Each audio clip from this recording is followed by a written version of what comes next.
So I'm going to go ahead and call the meeting to order.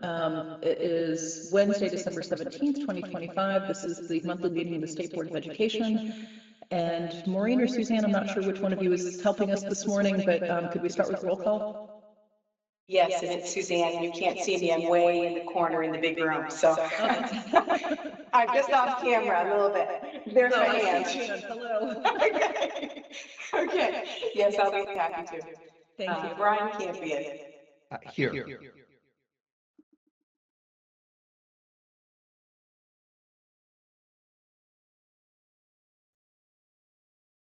Tammy Kolbe.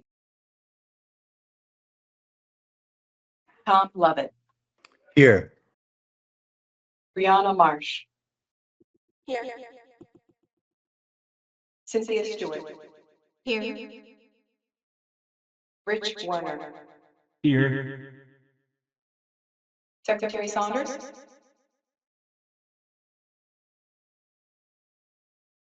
And Chair Samuelson. Here. Good morning. Thank you, Suzanne. Okay, before we get started, are there any amendments to the agenda?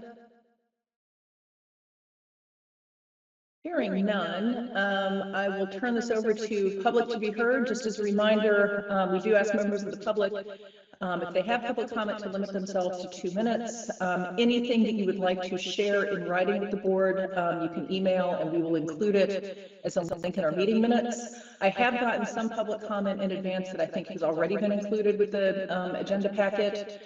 I will go in order of hands that I see received. So if you're on the Teams platform, you can hit the raise hand icon. If you're calling in, it is *5. So with that, Jean Albert, I see your hand raised. Good morning.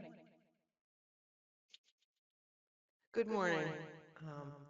Thanks for this opportunity. My name is Jeannie Albert, and I'm from Lincoln, and I'm a member of the Rural School Community Alliance Steering Committee, and we did submit a written comment. I'm just going to touch on some highlights during the time that I have.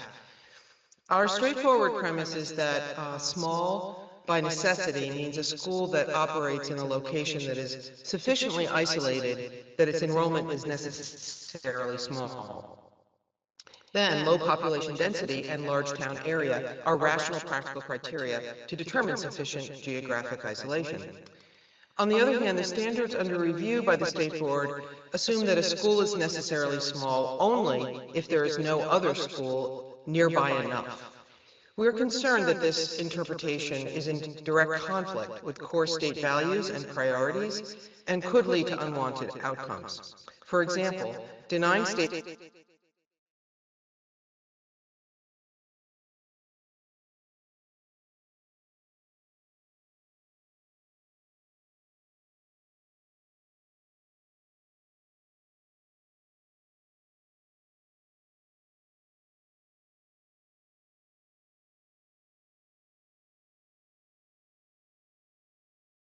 welfare and to democracy itself. Clearly, adequate support of successful schools is a core state priority. We also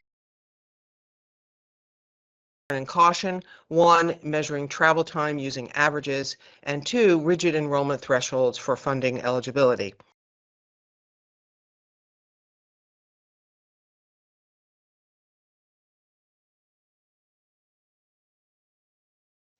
And rigid thresholds also should be avoided. They create unnecessary uncertainty.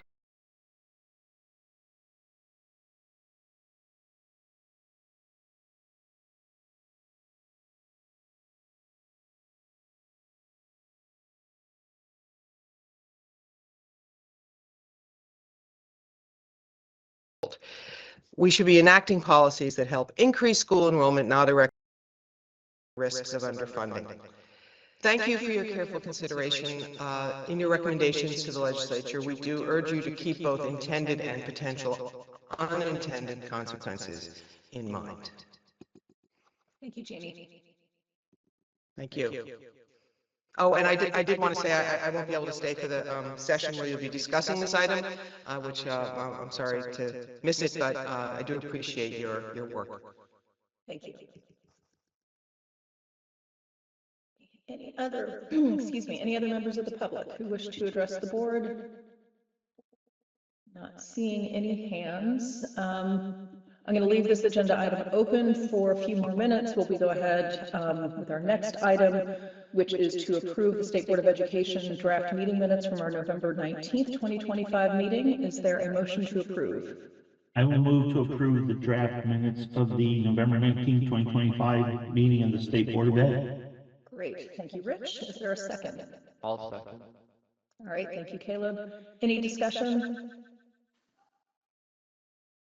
Hearing none, all those in favor of approving State Board of Education meeting minutes from November 19th, 2025, please raise your hand and signify by saying aye.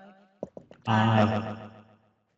All those opposed, please raise your hand and signify by saying nay. Any abstentions? All right, we have approved the minutes. Thank you. Let me just look and see if we have any other members of the public. Don't see anyone. I do see Mohammed, Tammy, and Zoe. Good morning. Okay, so we will do some board announcements. I've got a couple of brief ones. One with regard to Lyle's replacement. I did check in again with the governor's office, and there's still no firm update on when the governor's office might be replacing Lyle. It sounds like they've got some other appointments that they're also addressing, and the only information I got was probably not by the end of the year. So hopefully by January we'll have someone, but I will keep you all posted. Also, we will get into this a little bit later when Tammy and oh no, I'm sorry, it's not that committee. It's the statewide graduation requirements. We've got this on our agenda later today. But just to forecast, as the board knows, the agency is going to be making recommendations that will come to the board. At this point, well, when it happens, I'm going to ask the Student Performance Standards Committee to take up the work in the first instance and work through the agency's recommendations, and then bring the committee's recommendations before the full board. And as a reminder, the Student Performance Standards Committee is currently chaired by Tammy, and also we have Mohammed and Caleb on that committee. I've also asked Tom to join the committee, so it'll be a 4-person committee.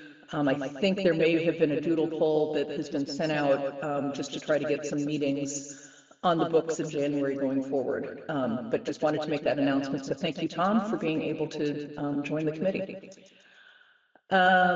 Also, just as an FYI, I was invited to speak at the Burton Honors Government class last week about the work of the State Board of Ed, the Commission, and Act 73, which was a lot of fun. I met with 12 students. They each had questions.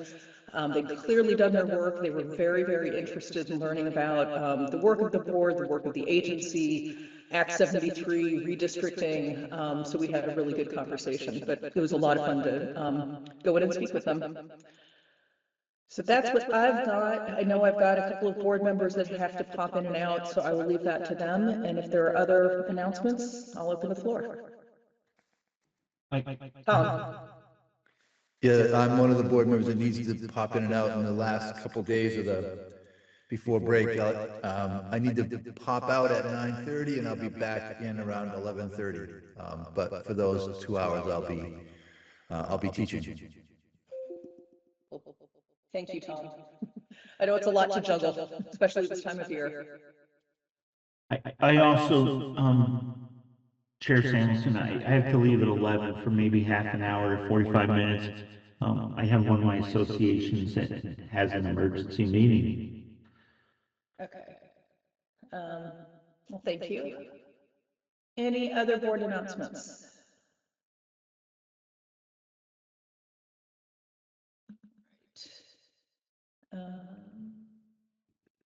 Okay.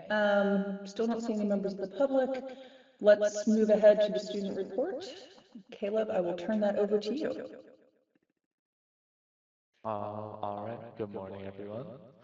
Our school doesn't have a ton going on, to be honest. It's kind of quiet, but we do have all our Christmas decorations up, which is really awesome. We have our school is set up. I don't know how many people here have been at Lake Region or not. I know that Tom might have just because he's near St. J. But we have our school structured in terms of our classrooms. It's just 2 long hallways stacked on top of each other. So we have Christmas lights like all throughout them, so it's super, super pretty. And that's like the only lights that are on. So it's just super vibrant.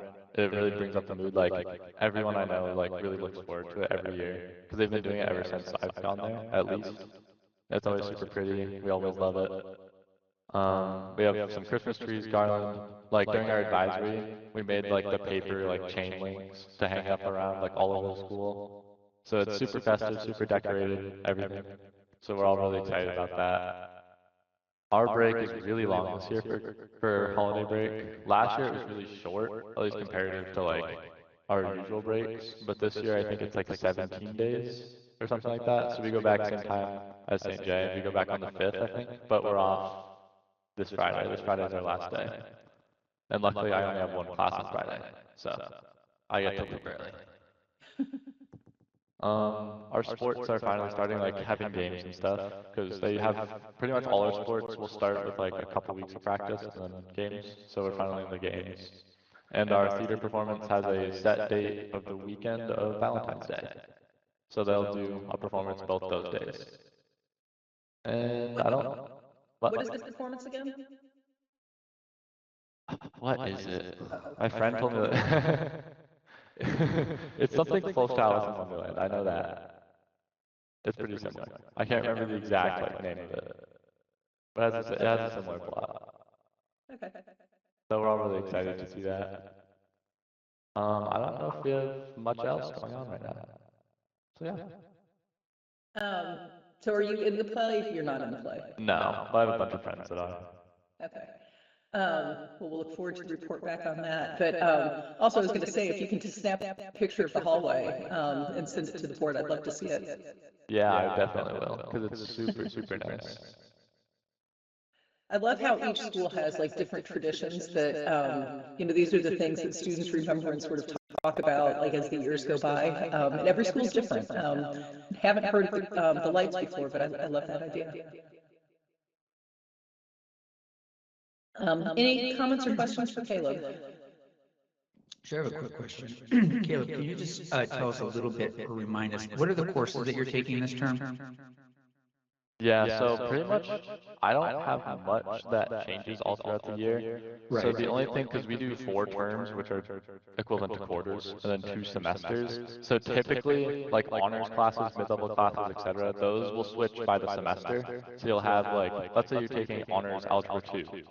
You would have that for 1 semester, so half the year, and then you would switch to whatever other classes you have.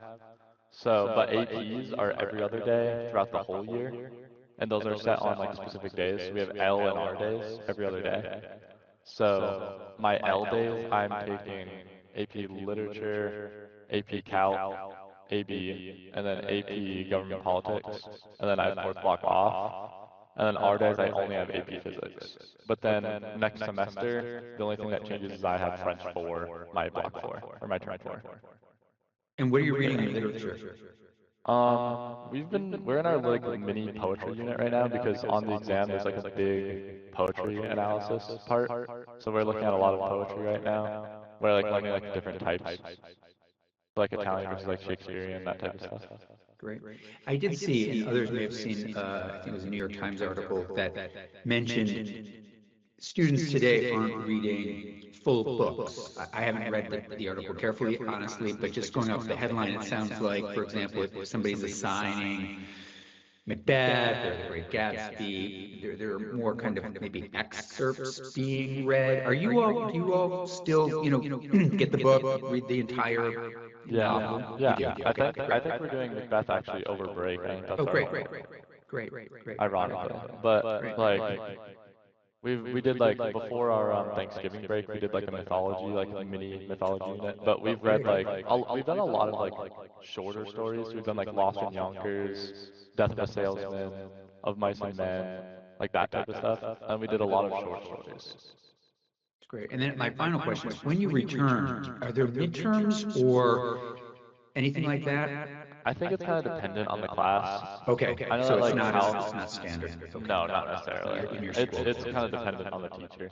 Got it. Some classes have finals. I know last year my AP Human Geography we had a midterm, Okay. but I don't know about the class I have right now.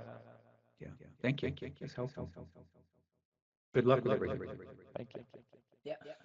And I agree. I to this day, I remember making those chains with the red and green for Christmas. Like honestly, like it was yesterday. And I was born in 1970. So yeah, it's amazing how those memories really stick with you. Yeah, me and my friend were like doing it as quick as possible, like trying to make like a really long one. Yeah, Like that's nice. both of us had like a stapler, and both of us were like folding the paper. Oh, come on, stapler. You gotta use glue. We Old didn't have school. time. We didn't have time for glue. Yeah, that was very helpful, all of that. Thank you very much. Thank you. They don't have time for the glue to dry, Brian. That's right, I know. Next thing you're gonna tell me AI is making it. The 3D printer. Right. Thank you. All right. Well, thank you, Caleb. Yes, and good luck with your end of the week activities. Hope you have a great break off. Brianna, I'll turn it over to you.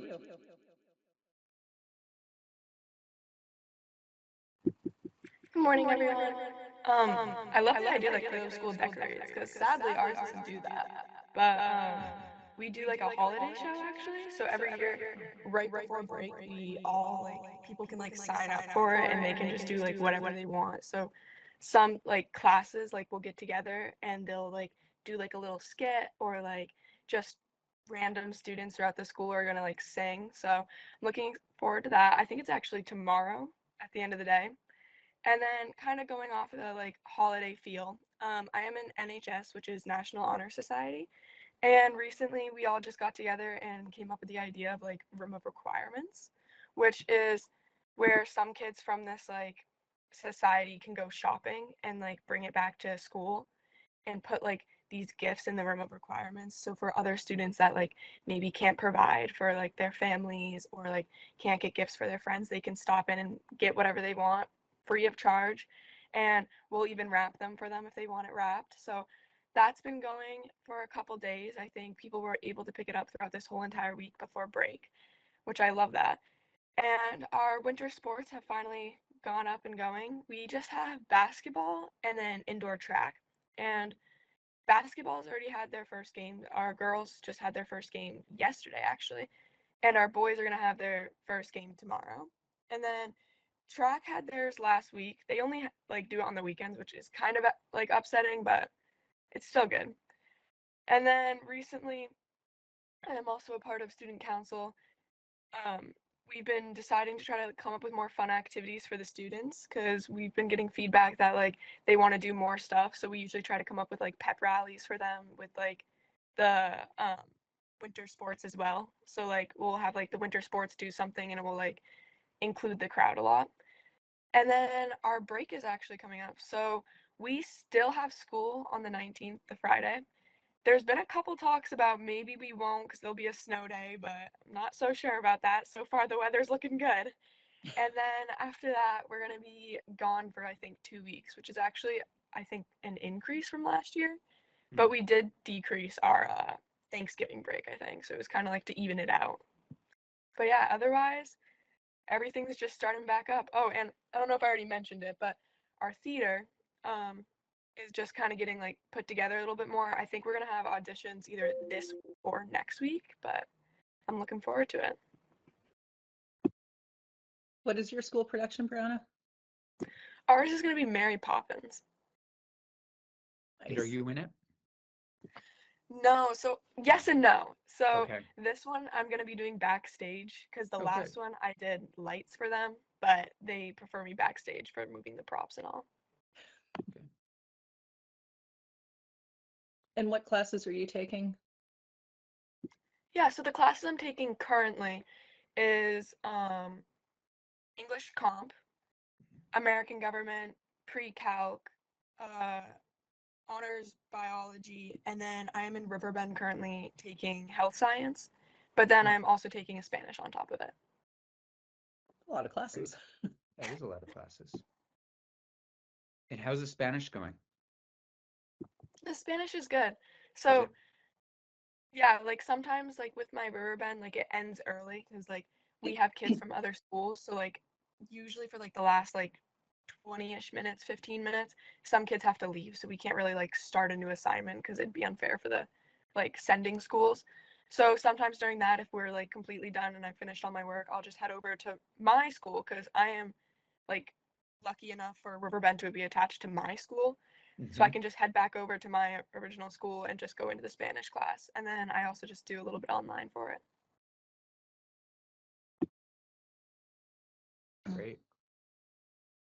Just one more question about the Spanish, if I may. I'm wondering, so, and also with the French, so, you know, in the United States, of course, we have some people who are native speakers in French and Spanish, and that's always great. And then we have people that aren't. And in terms of accents, is there people who might not be native speakers? Do they often kind of incorporate allowing you to hear native, you know, voices, you know, people from Spain or Mexico, or is it just the teacher? Does that make sense?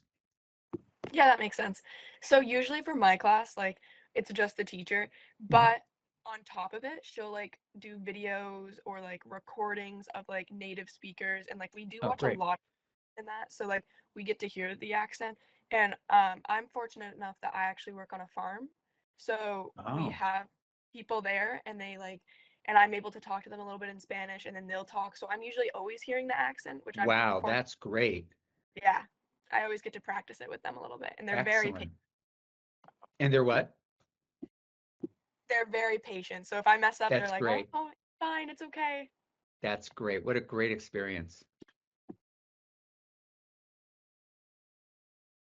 All right. Well, thank you both. And good luck with the end of your week, Brianna, and I hope you have a great break as well. All right.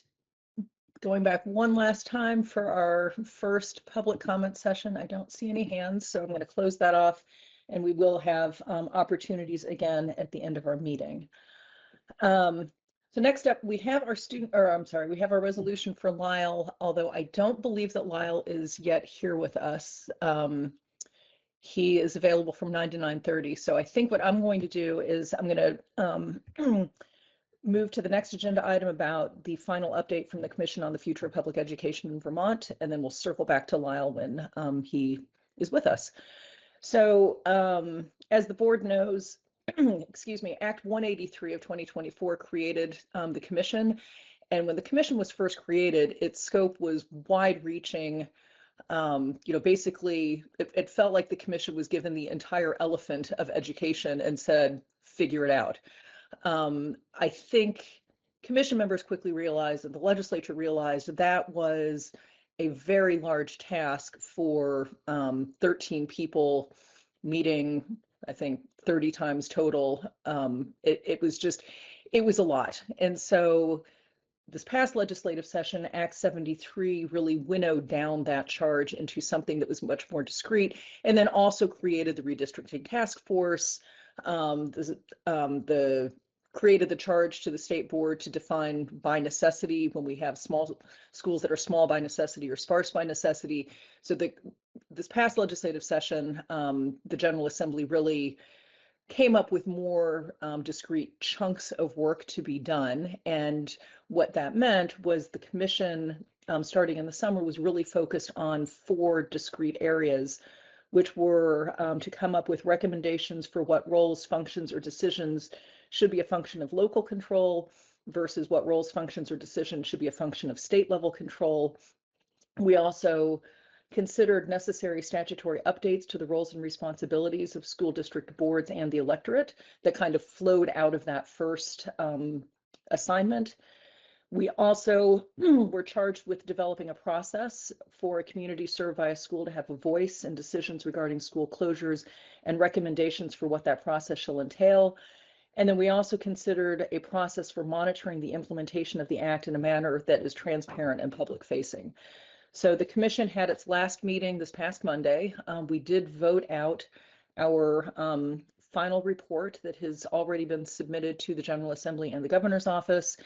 I believe you guys all received the draft report, but also I think the final report was included as a late addition to the agenda packet. So you do have it if you have not yet read it. And basically, I mean, I really do feel that between the narrowed charge, well, not between, but with the narrowed charge, it was much easier for the decisions to be made and for commission members to have really productive conversations and to really focus on what ultimately I think ended up being some good recommendations for the General Assembly. And particularly, I'm just kind of looking through the report. We did agree that the vision for public education should remain sort of a state level function to be jointly set by the State Board of Education and the Agency of Education. So really to continue that collaboration between the board and the agency, but then to continue this Vermont tradition of allowing local school districts to implement that vision in a way that feels appropriate for that district. We also worked on creating standardized, simple ballot language. So if the redistricting goes through, and if we move to a foundation formula to fund our education, there is a provision that would allow districts, whatever size they are, to, on top of the foundation formula funding that they receive sort of as a pot of money based on students, that a district would have the ability to vote to supplement that amount of spending. And so we crafted sample ballot language. We agreed with probably 3/4 of the language as a full commission. And then there was a little bit, there's a split vote on whether to include some additional language in that sample ballot language, which basically, if anyone has gone to town meeting or voted on a budget, you'll remember that there's usually a budget amount, and then it will say something to the effect of, and this amount represents X per $100 of property value. That is language that is already provided on ballot language now. Commission members were split on whether to continue to have that language to allow what that would translate in terms of spending per $100 of property value, or to leave that clause off of the sample ballot language. Let me pause there because Tammy, I see your hand is raised. Thanks. Just a quick process question. Did the commission receive any advice from council on the ability, on sort of that recommendation for allowing districts to raise additional dollars beyond sort of the foundation amount? Not from council, but that I think that was contemplated in the act itself. And so we kind of took that premise and went with it. And so we have Rebecca Samaroff propose the draft language that we tweaked and voted on from there. Yeah, that is widely frowned upon by courts in other states as a way of making funding systems inequitable, because communities with more wealth are able to raise money, whereas communities without wealth are not. And so that's why I'm asking. Yeah. It would be unfortunate if we were recommending something that made our system even more unequal. Right, I hear that. We didn't really challenge the underlying assumptions of the act. We didn't, so that's a fair point. I think the thought is if we move to a larger district system, that those inequities would be more balanced, but I hear your point. Yeah, I mean, the inequities can be between districts, but they also can be within districts too, right? And allowing districts or even schools, and we've seen this in terms of school private fundraising, right? Through even PTOs and things along those lines, right? Can fundamentally make a finance system more unequal and unfair. So, good point. We also looked at necessary roles and updates to the roles and responsibility of school district boards and the electorate, and didn't really have any, ground shaking recommendations on this point, other than to reiterate the need for boards to meaningfully engage with voters on budget use and development, which is particularly important if we're moving to a larger district. The town that I used to live in, we had town meeting, and that was the school board's opportunity to have a robust conversation with the voters on the budget. literally minutes before the budget was voted on. As we're moving to larger districts, I think that opportunity, for town meeting changes, and I think it becomes more incumbent upon school boards to have those meaningful engagement opportunities prior to a vote, particularly if it's Australian ballot. We also recommended the compensation for school board members should be established at the state level, again, just to have greater equity among school board members.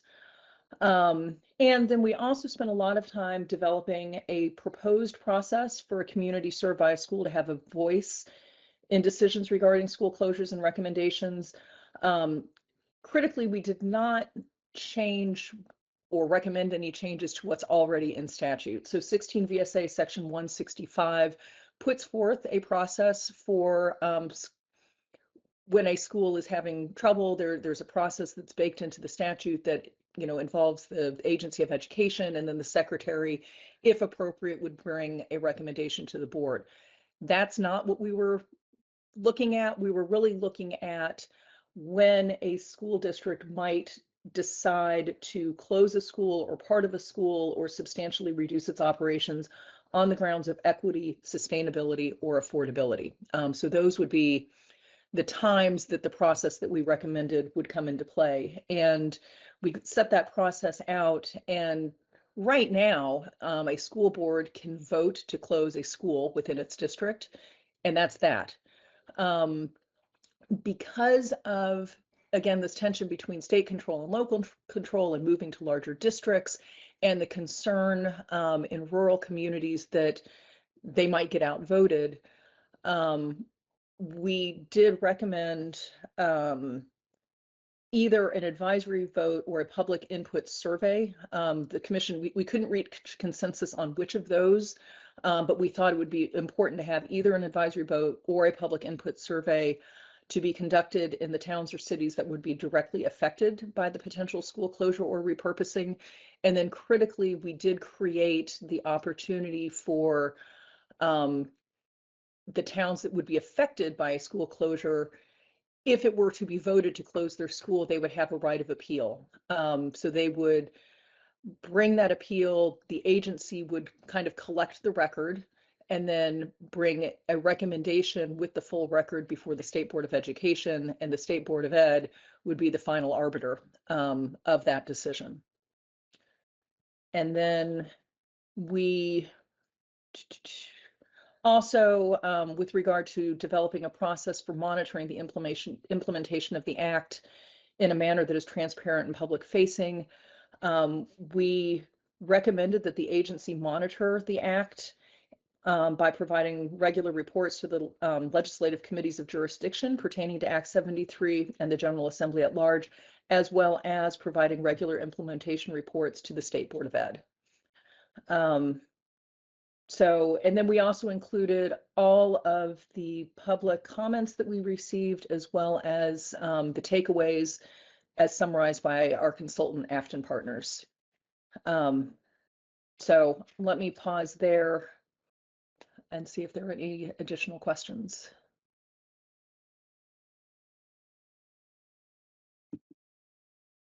So, not seeing any.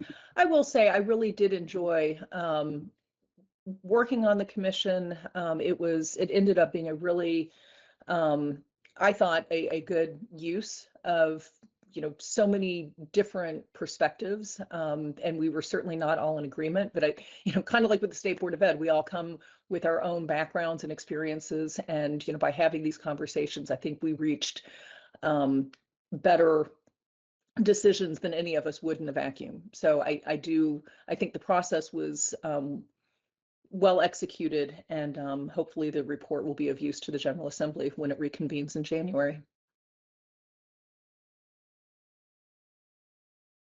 Thank you. So, Thank you for that, and thanks for serving on it. So you'll go. So really, then next steps, someone on the committee will go to the Senate or the House and share these ideas and see if it might generate some kind of legislation at this point. yeah, I'm assuming that someone will be needed. Jay Nichols, who took over as chair. That's right. this summer. Okay. Yeah, thank you. Yeah. Zoe, I see your hand is raised. Thank you, Jennifer. I just wanted to share with the board, as you know, I also sit on the Commission on the Future of Public Education. I abstained from the vote for the final report, and I wanted to provide the board with more context to understand the rationale behind my decision to abstain on the vote. Overall, my primary reason is that the recommendations put forward are not in keeping with or do not consider existing statute to the degree I thought would be important to inform policy decisions. And also many of the recommendations did not comport with the parameters established within Act 73. I did vote no on specific recommendations throughout the process. And because there were not substantive changes in those particular areas, I didn't feel comfortable voting on the entirety of the report. I agree that there are some good best practices that are identified in the Commission's recommendations. However, the charge was to put forward specifics around statutory changes, and I didn't feel that the statutory changes presented were supported sufficiently in order for me to vote on them. Specifically, I disagreed with the recommendation to include an appeal process on a school board's decision regarding repurposing schools. And I want to clarify the reason for that. The appeal process that was recommended is separate and apart from existing state statute where I am responsible as secretary to ensure that there is schools are meeting the education quality standards and districts are meeting the district quality standards, and felt that this separate process would create some confusion and also overreach from the state. Specifically, the appeal would require the secretary and the agency of education to review the facts, but there were not clear objectives around how we would evaluate that and then make a recommendation to you as the state board. And also these decisions are assuming that schools are already in compliance with education quality standards and are financially viable. So it felt to me as an overreach for, really, I thought those decisions really are in the purview of the elected local school board. And it didn't make sense for me to include that as an appeal for the secretary to get involved in those decisions, which I think are really clearly outlined as a school board's responsibility. Additionally, the recommendation puts forward suggestions around articles of agreement. I think the articles of agreement as framed within this report are more consistent with Act 46 and felt there needed to be further work in identifying how those would fit in with the concept around Act 73. Additionally, I think the point around the supplemental vote, I argued for transparency. To Tammy's point, the commission was not charged to evaluate to what extent Act 73 ensures taxpayer equity. That is within the purview of the Joint Fiscal Office study as they are finalizing the foundation formula. And there are specific parameters already in place in Act 73 to think through the logistics of the taxpayer equity. So just while I appreciate the conversation around equity, again, this is another instance where I think the recommendations for the commission were really narrowly defined and not connected to the broader understanding of how Act 73 will operate. So I wanted to make sure I could share with you as a board the reason for abstaining on the vote. I do continue to appreciate the collegiality and the ability to work and serve on the commission and to be in the room where we have a lot of this important thought partnership. And I expect that that dialogue will continue. But I did want to make sure that you had a clearer understanding of my reason for abstaining on that vote.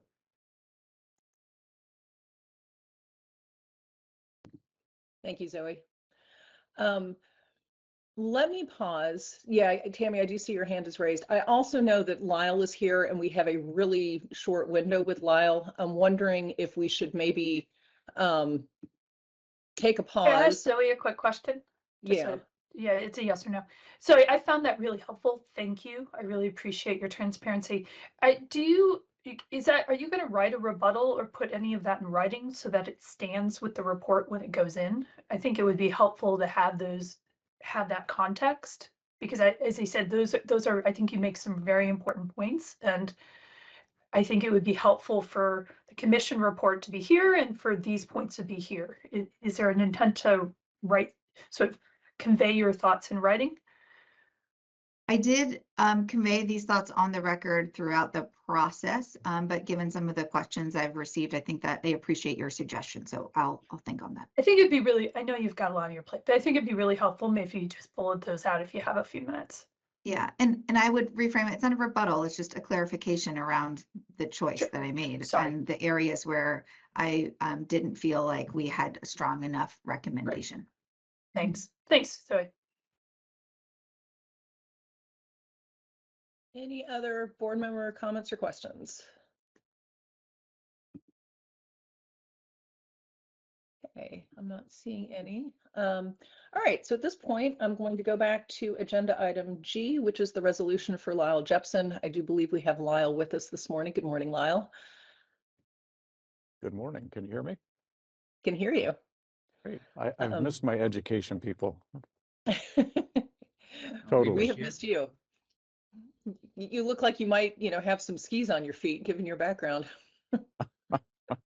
Well, they gave me a background. It's like, wow, Comes with I the love job. I guess so. So Lyle has stepped off the board. He has been appointed by the governor to be the commissioner of the Department of Economic Regulation, if I said that correctly, or development. Economic development, right? Yeah. Yes. Currently drinking through a fire hose. the governor's. You've seen the dog on the video that's drinking through a hose. Well, here I am. I'm the dog. The governor's gain is definitely our loss. We're happy for you, Lyle. I'll say that. And I will preface this. We have a resolution for Lyle, which I'll read in a moment, but I did drive up to Rutland last week. I had a couple of things that I needed to do and stopped in and saw Lyle. It was somewhat serendipitous because Lyle is not often in Rutland these days, but he happened to be in Rutland when I was planning to be up there. So had a quick catch up with Lyle, which was really, really nice, and then also presented him with a bowl from Simon Pierce as a token of the board's gratitude for his service.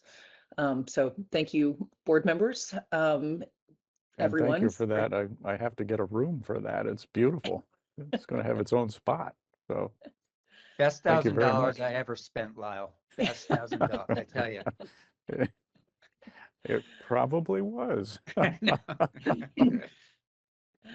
So without further ado, Lyle, I do appreciate you taking the time out of your busy day, because I know you are busy, to come to the board meeting. But we do have a resolution of appreciation, which board members have participated in, and I compiled comments and sentiments to share with you. So this is the resolution of appreciation for Lyle P. Jepson.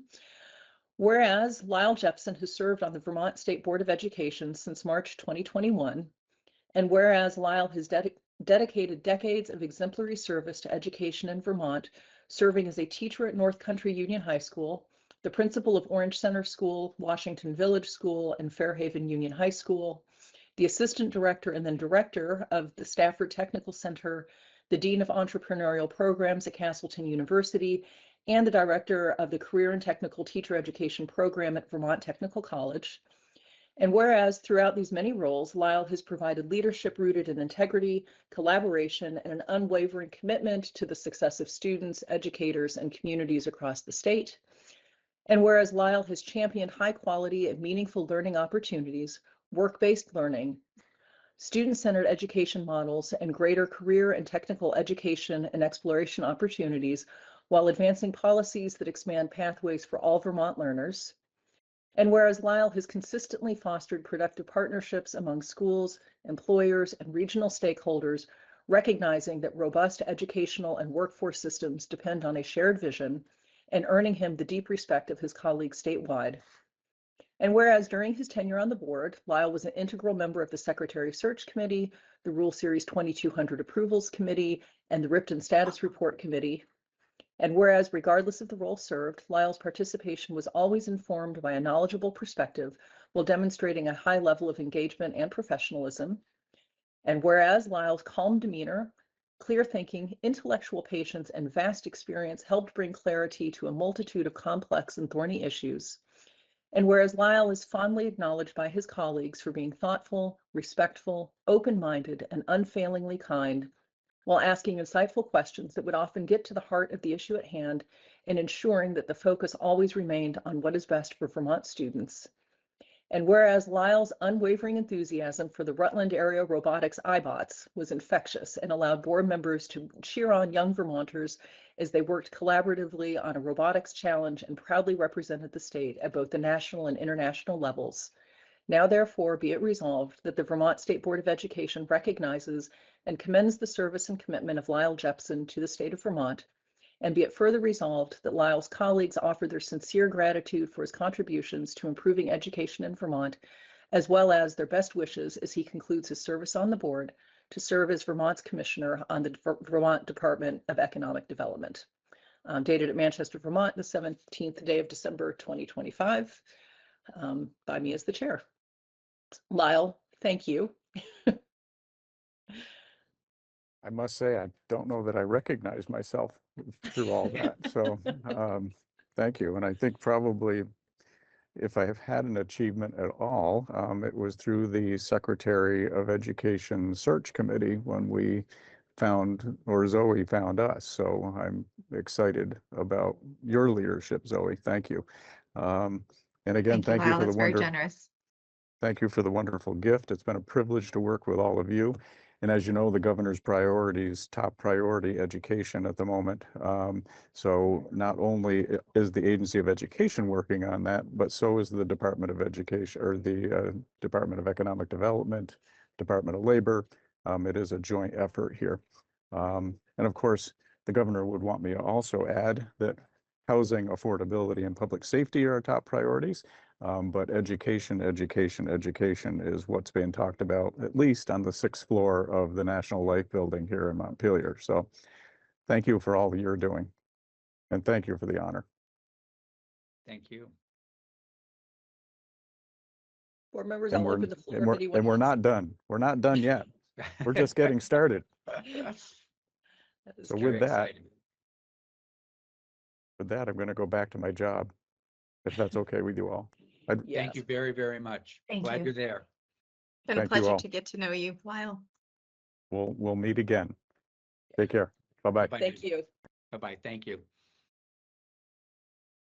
Thank you, Jennifer, for organizing that. It's really, really nice. Well deserved. Well, it was a pleasure for me to work with Lyle. And one of the nice things about being on the board really is you get to meet people that you might not otherwise cross paths with. And it's definitely true for everyone I can see on my screen, but I really did get to enjoy getting to know Lyle. So he will be missed. Great. Yeah. All right, so at this point, I'm going to turn it over for committee updates. This is agenda item J. Rich, I'm going to start with you since that's the easier lift. You had a report that was just finalized and sent out yesterday, so I will let you bring the board up to date. Oh, you're muted.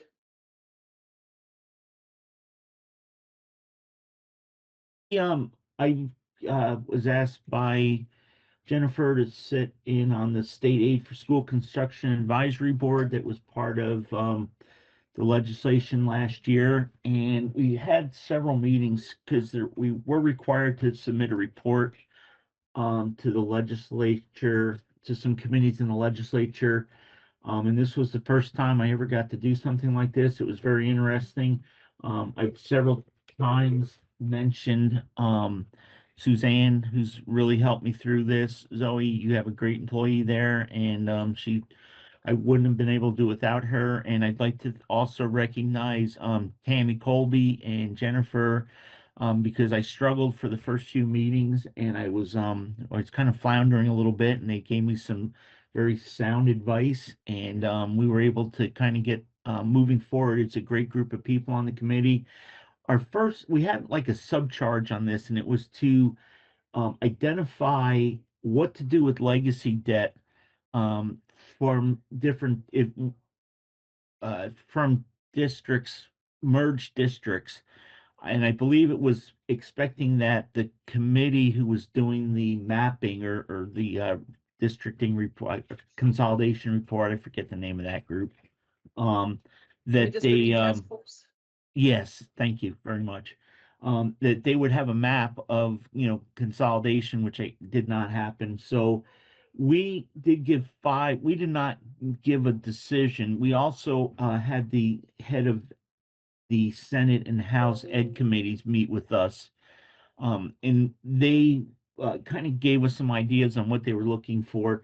So we did not give a recommendation, but we gave some options for considerations if the legislature does decide to do any forced mergers. So we gave 5 options, and one was allow that the new district assume prior debt consistent with the process that was used in Act 46. The second, and we gave pros and cons and some notes in that. We also suggested that there be a one-time appropriated funds to pay off a lot of the legacy debt. And we did spend quite a bit of time looking at legacy debt, and we found that there's 5 top borrowers in the state that fairly recently took out bonds, and those the rest of the bonds are not very significant. There were some that were as low as a few $1,000s that were due to be paid off in the next few years. Our third option was to provide annual debt payment subsidy through reimbursement of debt service to the schools. Our fourth was the existing district retain the debt. So if 3 or 4 schools are combined into a new district, but only one of them had debt, that district would just keep that debt and pay it off until it was paid off. And then we threw out a 5th one, which new school would establish how to deal with the debt through a local vote of that new district. And the top few had a lot more pros than cons, and the last 2, the existing district retain the debt and the new school district have a vote, had only 1 pro each and several cons. But I believe at Jennifer's reminder to me at the last minute, I did ask Suzanne last night before I left my office if she could send it to the board members, and I don't know if everybody got it or not, but it was filed. It was a little bit late. It went out yesterday morning around 10 o'clock, and it was supposed to be in on Monday. But I thought we did pretty good, and it was definitely an experience. And Zoe and Jennifer and Tammy and anybody, I'm sure Brian has done some of these studies.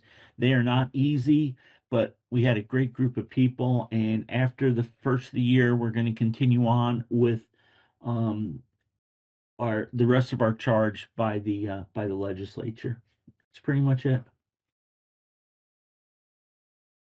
Well, Rich, I just want to thank you again for being the designee for the State Board of Ed and for chairing the committee, because I'm not sure that was your original plan, but I think you've really done a great job of putting some structure on this, because I think at first I think you were struggling because there wasn't structure, and it was how to create that foundation to figure out how to have the committee work within that. So I think you've really done a great job. I very much appreciate the work that you guys have done. I did read the report and look forward to the continued work that the committee will be doing. Thank you. Cynthia? Yeah, Rich, I just wanted to thank you. I think the transparency around where funding is going was really important. And from someone who's in the Northeast Kingdom, and some of our schools are in pretty challenging physical condition, to see that other districts, how those funds are being used and where the debt is throughout the state, it was very eye-opening. I don't know if you if you found that to be interesting, or if there was a lot of conversation around that in the committee work. Yeah, it was really interesting. On page 7 of the report, he listed the gentleman from the bond bank that was with us, listed the debt, and like I said, Sharon Town School District has $13,610 in debt, which is almost nothing. But Burlington has $186,800,000 in debt, and that's fairly new. But we also, one of the big takeaways from this was you shouldn't be scared about that, because um, you know, they the debt also could represent a major improvement in a building. And if you combine a district and that building's usable for the new district, it seems as though you know what the debt is. It's a known, it's the building's finished or the construction's finished, and it makes it really easy for the new district to set up their financing or their financial plan for the next several years, because there's not an unknown. Where if we combine several districts that need to have some capital construction, that's an unknown until you actually get the project done. And it would be interesting. We also had the administrator of the buildings, state buildings, in our group, and hardly any of our construction projects come in at cost anymore, and costs have really gone up through the roof in the last few years. Before COVID, in my business, we would buy a stick of conduit and pay like $10, and then it went up as high as $60 at the end of during COVID. So construction costs have gone through the roof also. So that it was interesting though when you look at the amount of debt there is and where it is, and the map, which was the representative from the treasurer's office had created. It was really interesting when you could see where the debt was kind of centralized. And I think that may be what you were talking about, Cynthia. Yeah, and I think it relates back to equity and the type of buildings that we offer for all of our students throughout Vermont, and making sure that it's across the state that we have opportunities to have buildings that they can actually enjoy learning in. Found it really fascinating because it was such transparency. So that's good. When I want to get off, then you can take over.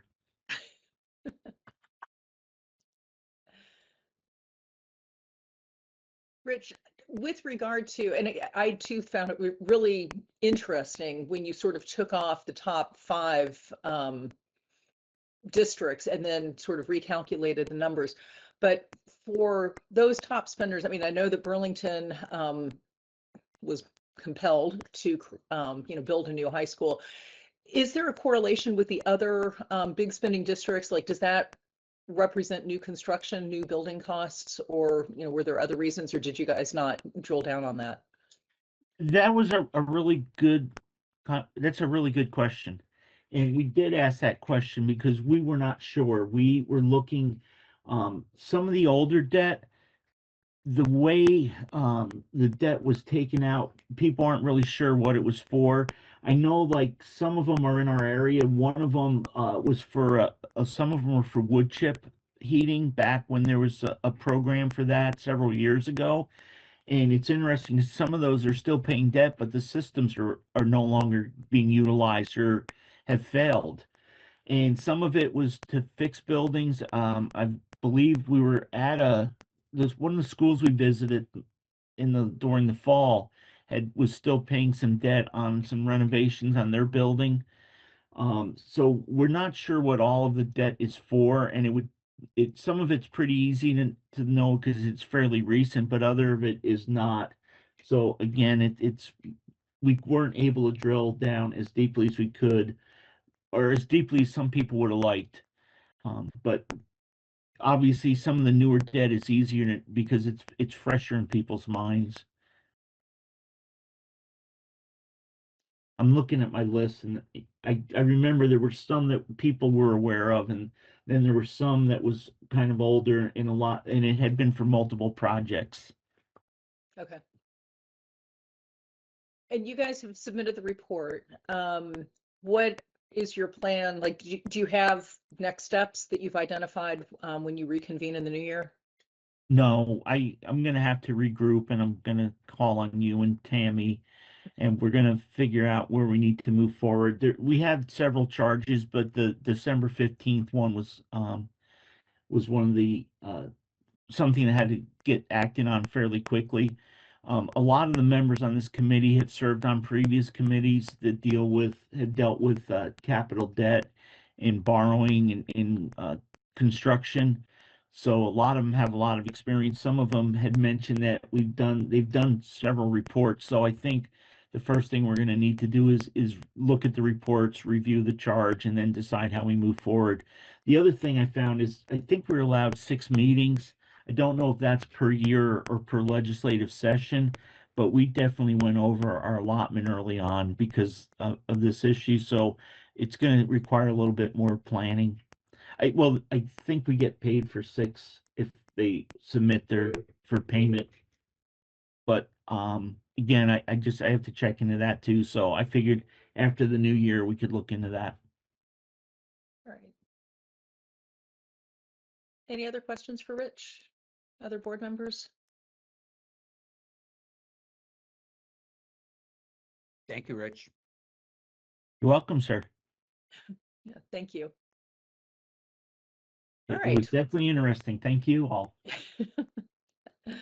Well, with no further ado, Tammy, I will turn it over to you for to take us through the work of the Small Schools and Sparse Schools by Necessity Committee.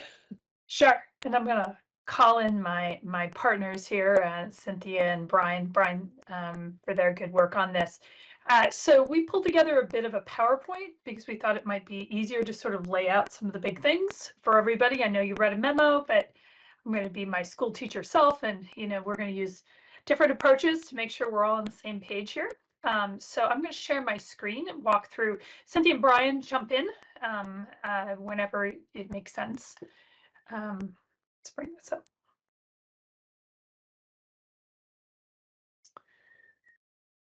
Okay, let me start. The one thing I'll say is once I don't have 2 screens. So once I start this, I can't actually see if there's a hand raised. So if there is, somebody needs to just let me know. So I want to talk through with the board of our framework that we're proposing for considering small sparse schools that operate by necessity. Just by way of background, this work results from a legislative charge, Section 37 of Act 73, established support grants for small and sparse schools. And I think it's really important that we clarify that statute defines a school as small if it has less than 100 students, and defines a school as located in a sparsely populated area if it's an area with less than 55 persons per square land. That is not something the State Board of Education has jurisdiction to change in this conversation. And I'm pointing that out because that already has come up in public comment this morning. These are hard and fast sort of guardrails for this, but they are not ones that the board set or even this committee had anything to do with. And it's not something that we can change. Act 73, and these boundaries are set because these are the criteria to establish whether or not a district receives additional funding for a smaller sparse school.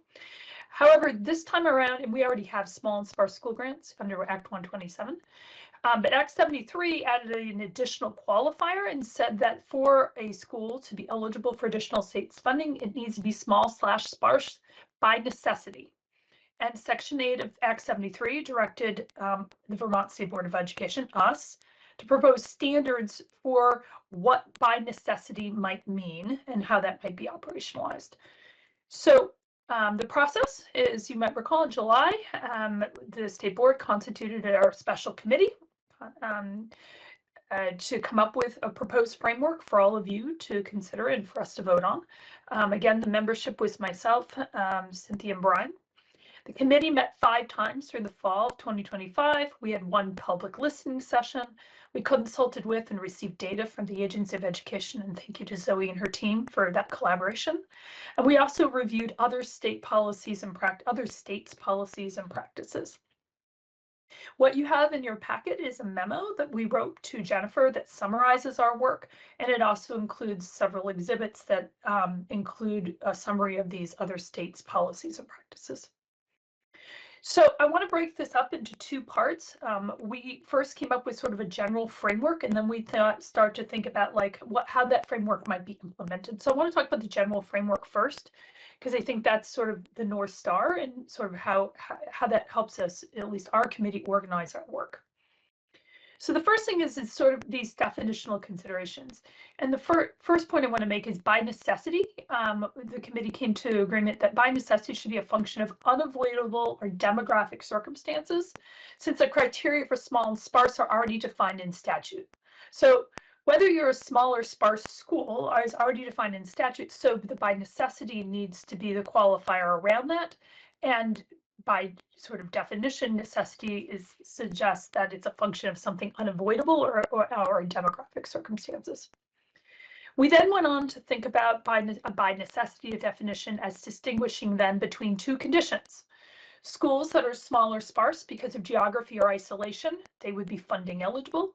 And schools that are small and sparse due to local organizational decisions, preferences, or policy choices, these would be funding ineligible. So as a starting point then, the committee was to define a smaller sort of school by necessity where school cannot reasonably increase enrollment or consolidate without creating undue hardship for students, specifically in terms of travel time, safety, or lack of a feasible alternative. So with that framework, so with that sort of general orientation, we then went on to say, well, how might one operationalize this in a set of criteria?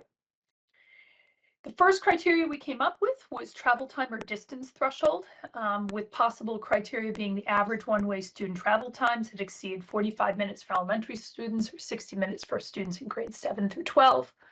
Road miles to their school of the same grade span exceed 10 to 15 miles, depending on the terrain. And our rationale for that, with multiple rationale. One, Vermont geography makes travel time the most sensitive and equity-related measure.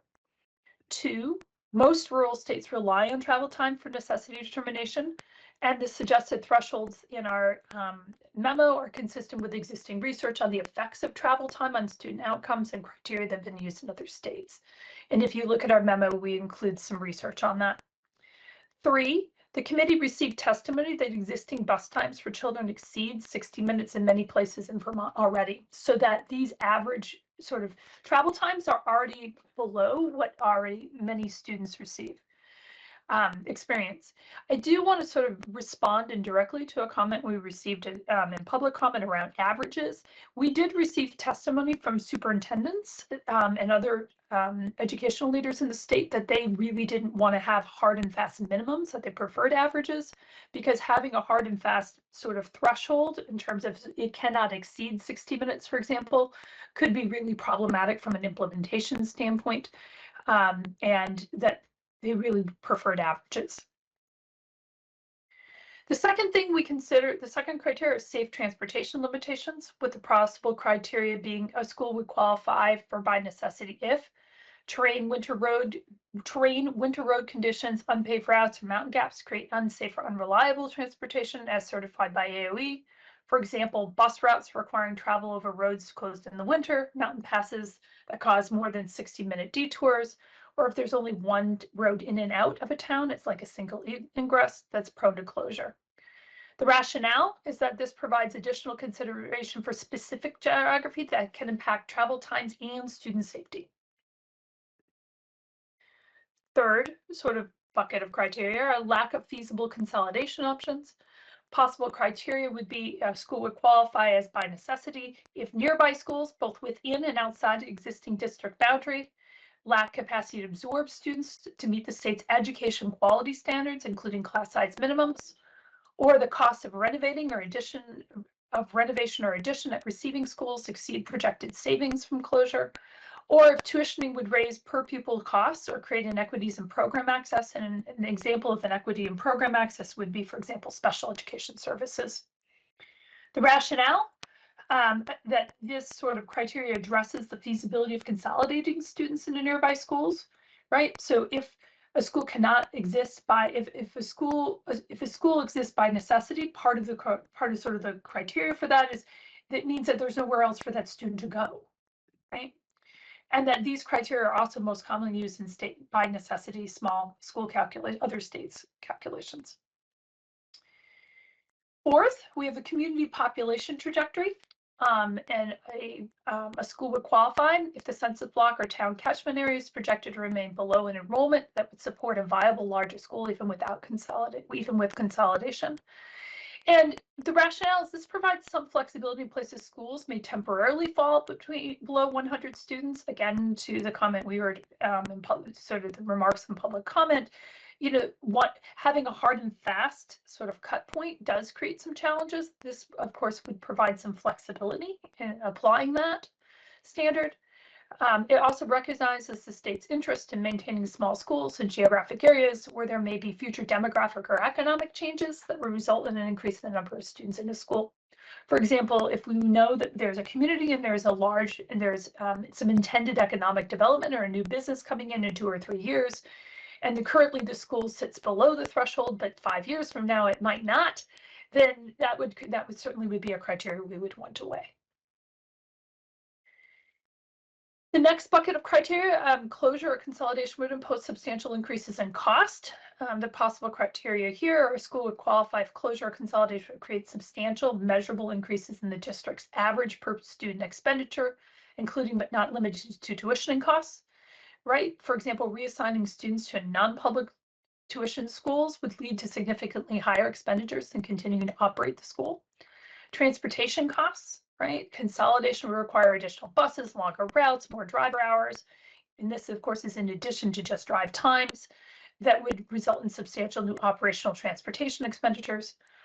Capital costs at receiving schools, right? Accommodating reassigned students would necessitate major renovations, additions, or safety upgrades or new classrooms, and that these expenses would exceed the projected savings from closure. And for new facility requirements, if closing one school would require new construction or major facility expansion elsewhere in a district or a nearby district, and this would impose sort of a material additional tax burden that would also be on a community that would need to be considered. So the rationale, again, these conditions recognize the interest of taxpayers in controlling education spending, which is part of the legislative intent in imposing a by necessity qualifier around the small sparse grants. We also identified 2 additional implementation considerations. One, who determines whether or not a school is small sparse by necessity? The committee recommends that AOE be charged with the responsibility of making this determination. However, we do also recommend that these specific criteria, the documentation, the timeline for review and data elements used by AOE to make their determination be established in rule and incorporated in the EQS, because this is all part of the education quality standards. So expectations are transparent and consistently applied. And the second implementation consideration was timing for designation. The committee recommends that schools be designated as small sparse by necessity annually and on a timeline that aligns with district budgeting and annual town meeting decisions, right? And it's really important that districts have a clear determination of eligibility in advance of having to develop and adopting budgets. And one of the things the committee talked about is figuring out that timing for when the designation occurs is going to be really important. However, given all the other moving pieces with state policy and governance discussions, the committee didn't feel as if we could make a specific recommendation on when that timing needs to be right now, like in terms of sort of making a recommendation right now, but yet we wanted to name that is something that needs to get done. So let me stop there. I'm sure there are lots of questions and great discussion to be had. So, and thanks again, Brian, for pulling together slides. Much appreciated. Well, first of all, I do want to thank the committee. I know that there were some factors that sort of got in the way of the committee getting underway at the beginning. And I think you guys have done a monumental amount of work in a very short period of time. So thank you. The memo that you've put together is comprehensive and very well thought out. So I do want to acknowledge the effort of each of you that you put into that, because this has been really helpful and it really grounds the conversation that we'll have. I do have a couple of questions. I don't need to go first if other board members have questions, or I can jump in. My first question is, I did see, in the appendix that some states, instead of looking at averages, look at, X number of students have to travel, Y distance. Yeah. And I'm wondering if you can speak a little bit as to, whether Yeah. you consider that as a possibility and why you went Yeah. with the averages instead. Yeah. So we did hear testimony on that from superintendents, and their concern was that by naming a number of students, that again would reduce their flexibility in determining bus routes and making determinations around travel time, which is already a really difficult thing for them to do. In particular, we heard from Randy Lowe, who said, if you like, if you say that it can only be 3 students and then I have 4, how does that work? Right. And so she preferred to have an average, and again, trying to avoid having sort of these hard and fast cutoffs. And we heard that again in today's public comment, right? Like there generally is a concern about having these hard and fast cutoffs that reduce some flexibility at the margins, because we do have such a diversity of districts and diversity of circumstances across our districts, that trying to create hard and fast cutoffs would always fail for somebody somewhere. Yeah, because I'm thinking, like, especially in the sparse school, where we've got this fewer than 55 people per square mile, you are going to have exactly those kids at the margin for whom That's right. transportation will be the longest and the hardest. That's right. So I did like the idea of sort of thinking about those kids at the margin. Yeah. So an example you could think about, another way to think about this, Jennifer, is if let's say the number is 5. I'm going to make up a number, right? Say the number is 5. The number of 5 kids is very different as a proportion of students in a school with 12 students than it is with a school that has 90 students, right? And so once we get into naming numbers, right, the impact of having to consider 5 students or having a threshold of 5 students means something really different in schools of different sizes. And so that was a significant concern on the part of superintendents, right?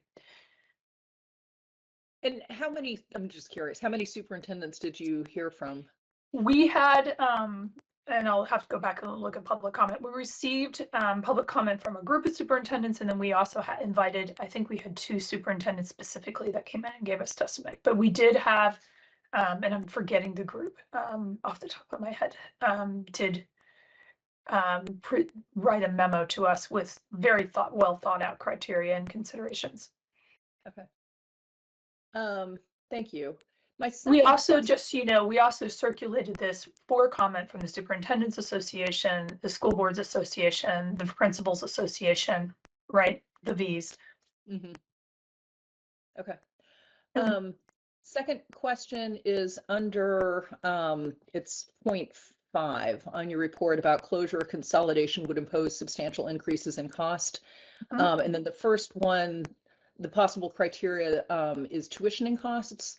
Yep. So I'm curious because I happen to know anecdotally that in my area of the state, it is actually cheaper to send kids to non-public tuition schools than it is to send them to public schools, just the way things are with the union district average. But I'm wondering if this rationale holds true if we move to a foundation formula where all schools are receiving the same tuition amount, based on the student. And so there's not going to be this difference between per pupil expenditures. So I think you have to think about this 2 different ways, right? So the foundation formula has nothing to do with the tuition amount, right? The foundation formula only is the amount of dollars that the state is obligating toward a base funding amount per student. We know from the task, let me finish.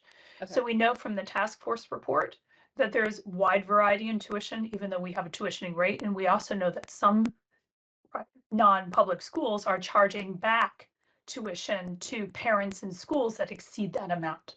Right. And so the state's interest in maintaining the state's interest here, right, as we know, is to make sure that we are not setting up a dynamic where the cost of educating a student goes up because we close a small school. I thought, and you can correct me if this assumption is incorrect, but I thought that if we were moving to a foundation formula, that, for instance, an independent school would not be able to charge families That is an not, additional that is amount. not yet determined in the foundation formula. Zoe. Okay. Zoe, did you? And we also Yeah, say, by the way, Jennifer, that's outlined in the task force report. There are concerns about that already. To clarify, the intent of Act 73 is that the foundation formula is following the student. So we would not be entertaining the same way that we do tuitioning. That is the intention for Act 73. So this That's the concept intention, Zoe. that you're describing around tuitioning would no longer be taking place. And the work of this recommendation for small by necessity will determine to what degree there may need to be adjustments for which schools to be able to operate effectively and deliver the education quality for those that fall within this particular exception. I did not understand, and I feel like I know Act 73 pretty well. I do not see in Act 73 that it says that the tuition, that it puts a governor or a limit on the tuition. It says that the revenues will be $15,000, right? I think that we've seen in the task force report, and there I think is still very much a political debate right now, what tuition non-public schools will or will not be able to charge back to districts and parents, right? Right now we have a circumstance where non-public schools, even though there is an average announced tuition rate, districts are paying it, and then they're charging back to parents additional dollars over and above that, which is fundamentally wrong, right? It's inequitable.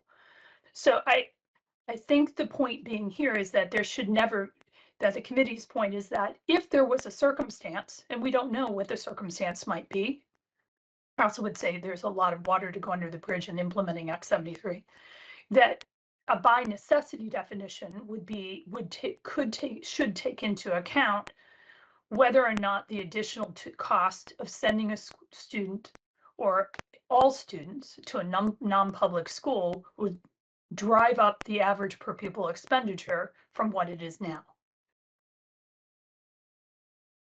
So if you had, for example, a school, and we heard this in testimony, right, from Jeannie Albert and others, making the argument that what happens if we have a very small but highly efficient school, they're meeting all the EQS benchmarks, and they're operating at $10,000 a student.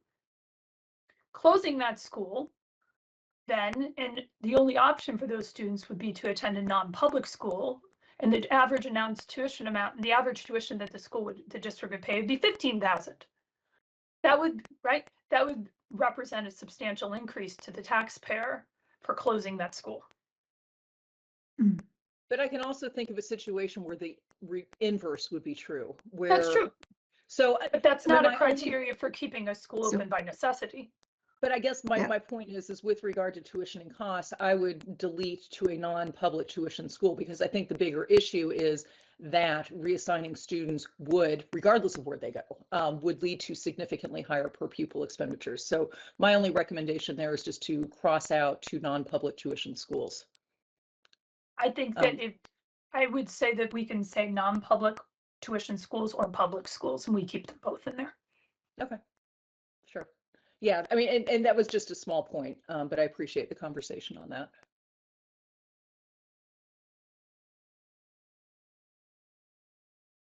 Zoe? Yeah, I just wanted to clarify my comment based on kind of how the conversation has progressed. So Act 73 identifies what the state will pay per pupil. That's right. What you're describing is a broader choice policy, and also that can apply for those students that may be attending a public school out of state, right? So I think the revision that you're making Sure. is appropriate, and to note that further decisions around the choice policy would be a consideration. I in think, this. yes, and, I mean, we're talking about students who are ineligible for special education. You also can think about this as students who are eligible for special education, right? So if in fact you have a very small school and they're able to provide special education services for a relatively high needs student, and by closing that school, the only other option for that student is to receive special education services in a non-public placement, right? That's also a consideration. It's not just for general education students, it's for special education students. This isn't just a school choice policy, right? It's the average, notice we're talking about the average per pupil expenditure. Correct. Your point around tuition, though, was squarely rooted in a conversation around school choice. The question around special education delivery is also important to consider, and it's ultimately the responsibility of the LEA. So I think naming both are important. Yep. I think the intent under 5 general, right? That's why that header is that way, is that by closing or consolidation, again, we're thinking about under what criteria does a small school receive additional funding, which likely would be necessary to keep them open, right? We don't want to put ourselves, it's not in the state's interest to close or consolidate that school if it imposes substantial additional cost to the taxpayer while still maintaining quality.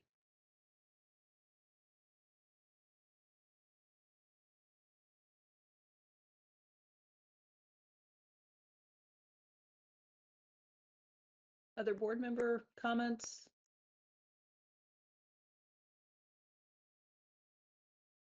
I'm not surprised that conversation came up, though, because we had a lot of conversation around it in the committee.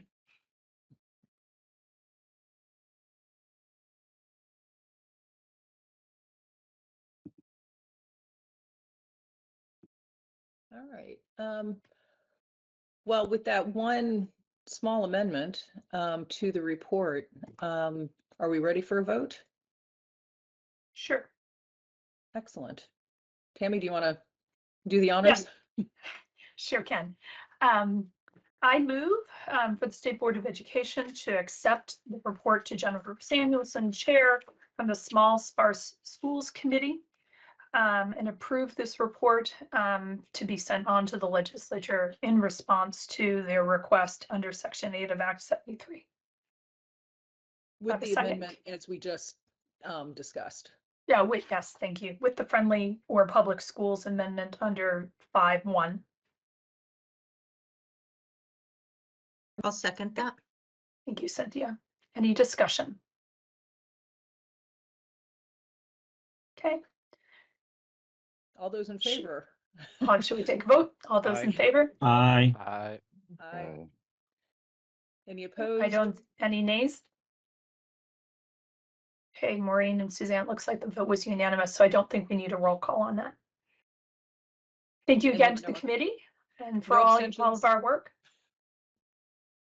And now are we taking a vote on the entire, or did we do it? Did we just amend it, or did we amend it and vote?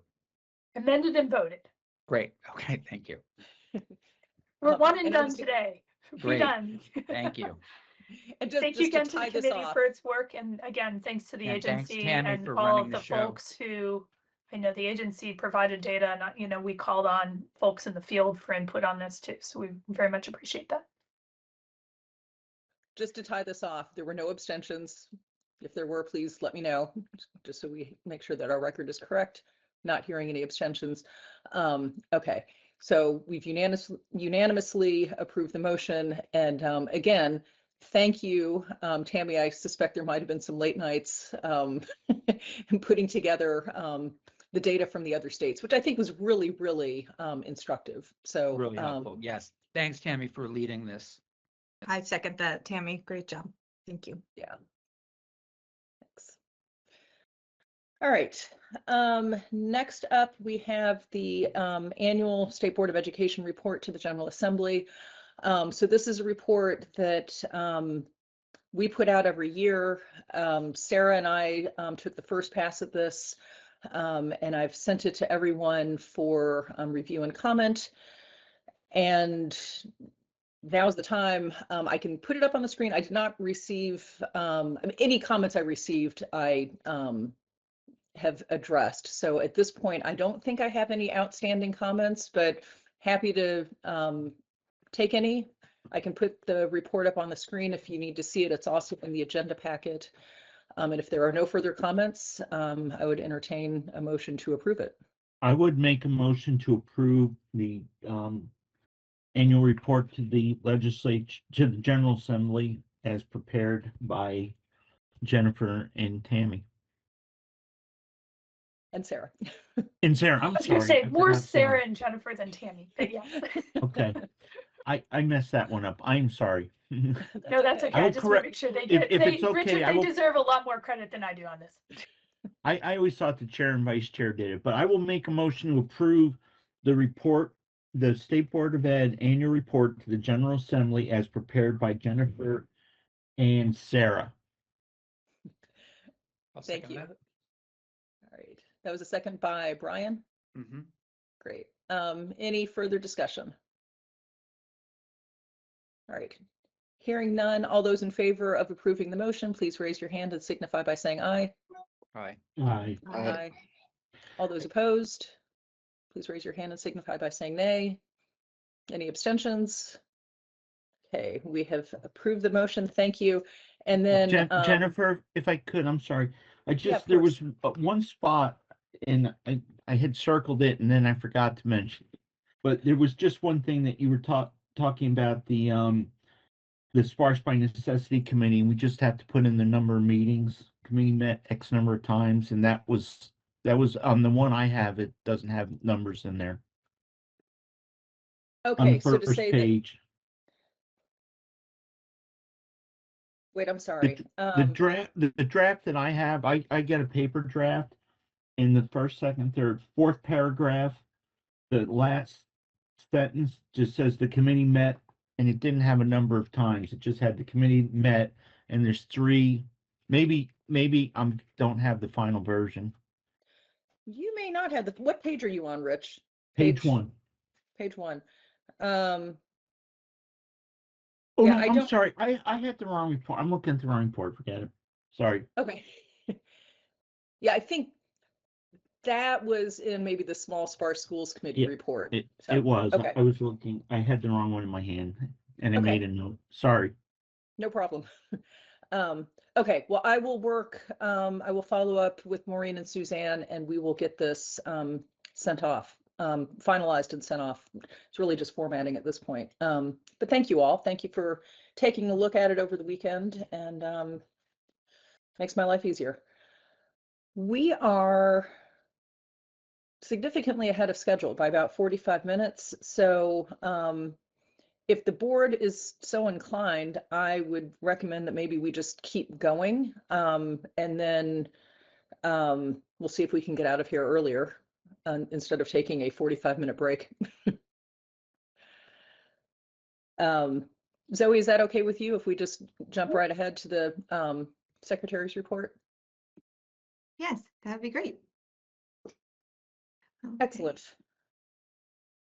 Good morning. I did prepare a few slides to share some updates with you around where we are in our strategic planning process as an agency, and also to preview a number of reports that we will be submitting. I wanted to share some of the main findings from those legislative reports, along with preliminary recommendations from the Agency of Education.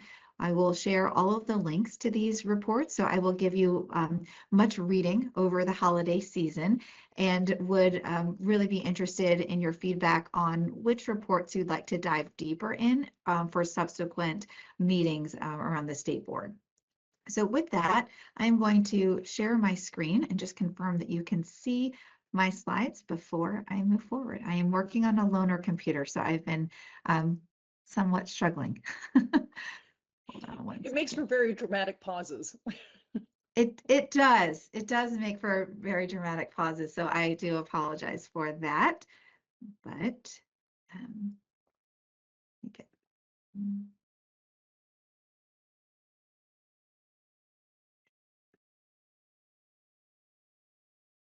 think. Are you able to see my screen now? Yes, with the snowman. That's my staff meeting though, so hold on one second. That's the wrong one. If you don't mind, if we could just take a 5-minute pause, I am having some technical issues, and then when we get back, I'll make sure that everything's geared up. I actually think my computer has been returned to me, so if I can get 5 minutes, I can regroup and make sure I can deliver the slides for you, if you don't mind. Yeah, sure. So why don't we take a Okay. 5-minute break now, board members? Why don't we come back in 15? Thanks so much. I'll be ready in 5 minutes. Thank you. All right. Well, it looks like most of us are back, and Zoe, I saw your report. Still with the snowman. Still snowman, but different presentation. Yeah. Snowman's all month long. Thank you very much for your patience. As I noted, I'm having a little bit of computer problems, so I'm working as the ADS team is fixing my computer. I have a loaner, and so some of the things have been a little challenging to navigate. So I appreciate you giving me 5 minutes to set up. I also want to acknowledge and thank Suzanne for her help. Many of you often talk about how helpful she is with your the board and your special committees. She is also a great resource to me and everyone at the Agency of Education. So thank you very much, Suzanne, for putting the slides up and moving us through this update. So if you could move to the next slide, Suzanne. As I mentioned, for this secretary's report, I want to provide you an update of where we are in our strategic planning process. And my intent is for every month to spotlight our efforts and our progress within a specific area. So today I want to focus on the work that we're doing in the Safe and Healthy Schools pillar, which is a focus of our plan. And then I want to share with you a preview of legislative reports. As I indicated, the agency is charged to deliver a number of recommendations to the legislature, and I will make sure that you all have access to the full and complete reports that will be available over the holiday for your pleasure, your reading pleasure, but did want to make sure that I could preview that to you and just see if you have any specific questions or areas that you'd like to dive deeper in subsequent state board meetings. So we go to the next slide. I'll start with providing an update on our strategic planning process. I find this visual helpful to orient us in the major components of the planning process and to really describe where we are. We started our strategic plan by doing an environmental scan. That included qualitative data that we collected through focus groups and engagement in our Listen and Learn tour, a number of data reports that identified statewide trends along with content-specific areas where we were able to dive deeper into understanding the current state of our education delivery system. We also had an opportunity to provide a comparative analysis around how the state of Vermont is operating our education system and funding our education system and compared to other states. All of those reports have been published over the last 18 months and served a really important vehicle to identifying the areas of priority for the agency. All of that work led to the development of our strategic plan framework. We rolled out that approach at our November 4th statewide strategic planning retreat. And now we're moving into the implementation planning. From there, we will certainly focus on progress monitoring. We are very much committed to this plan being a living, working document to guide our efforts and not being another plan that goes on the shelf. And so what you'll see as I provide these updates on a monthly basis is that we are being very intentional of developing a long-range plan while also being responsive to the immediate needs of our education system and our state partners in the field. So we go to the next slide, just want to make explicit where we are in our process. We have completed the environmental scan and we have developed our strategic plan framework. This is a link that will take you to our website and provide you with the background of what we have analyzed, identified the major focus areas of our plan, and also the areas where we will be setting goals moving forward. So if you haven't had a chance to take a look at that, I would encourage you to navigate towards that link and get a broad overview of where we are. This is really driving our work at the Agency of Education. This has also informed our reorganization to ensure that we as an agency are prioritizing the way that we work and support the field around these critical education priorities. And then the next slide is clarifying where we're headed next. So as we move into the new year, we are working on developing the implementation plan. We are standing up steering committees that will be organized around the 5 strategic pillars within our strategic plan. Those steering committees will follow a consistent scope and sequence of ensuring that we have strategic alignment across the recommendations that they are making as we refine the plan. Specifically, the refinement will result in a very clear and cogent vision statement that will help to be a unifying statement around how we operate our education system. We will also result in measurable targets that we will track across multiple years. Currently in our strategic plan framework, we have identified key performance indicators within each of the pillars.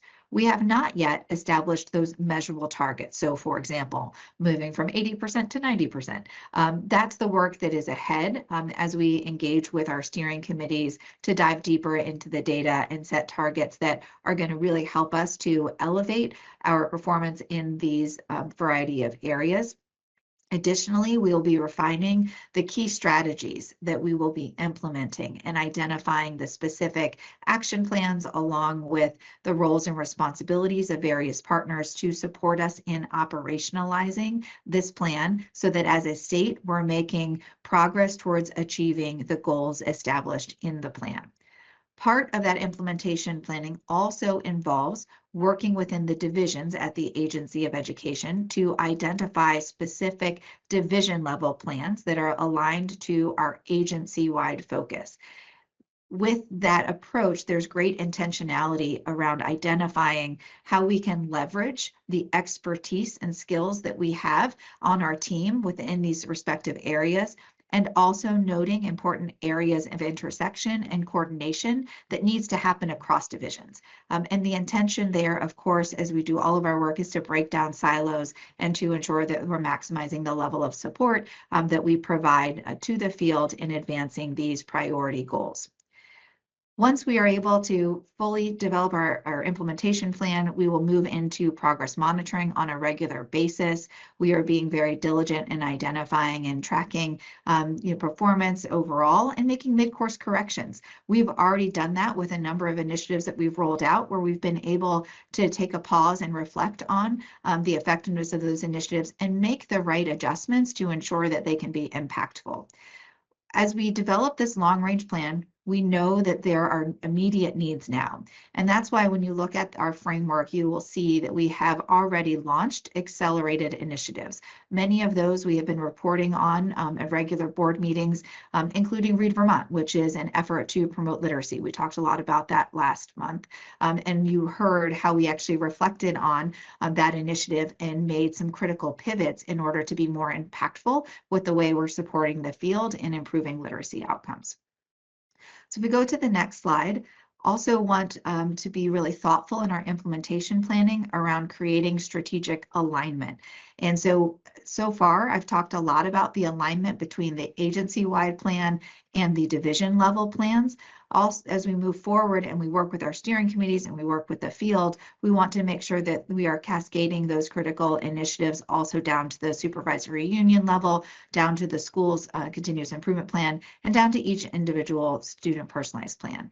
We talk a lot about this framework of being tight and loose. And so when we're looking at this alignment framework, it's really being intentional around identifying those improvement priorities that are shared statewide and the agency organizing our resources and support in a way to support that at every level of the system. And so just show this visual to indicate that we are being very intentional around creating the strategic alignment as we move forward with our planning. The next slide is a refresher for giving you an overview of our strategic pillars.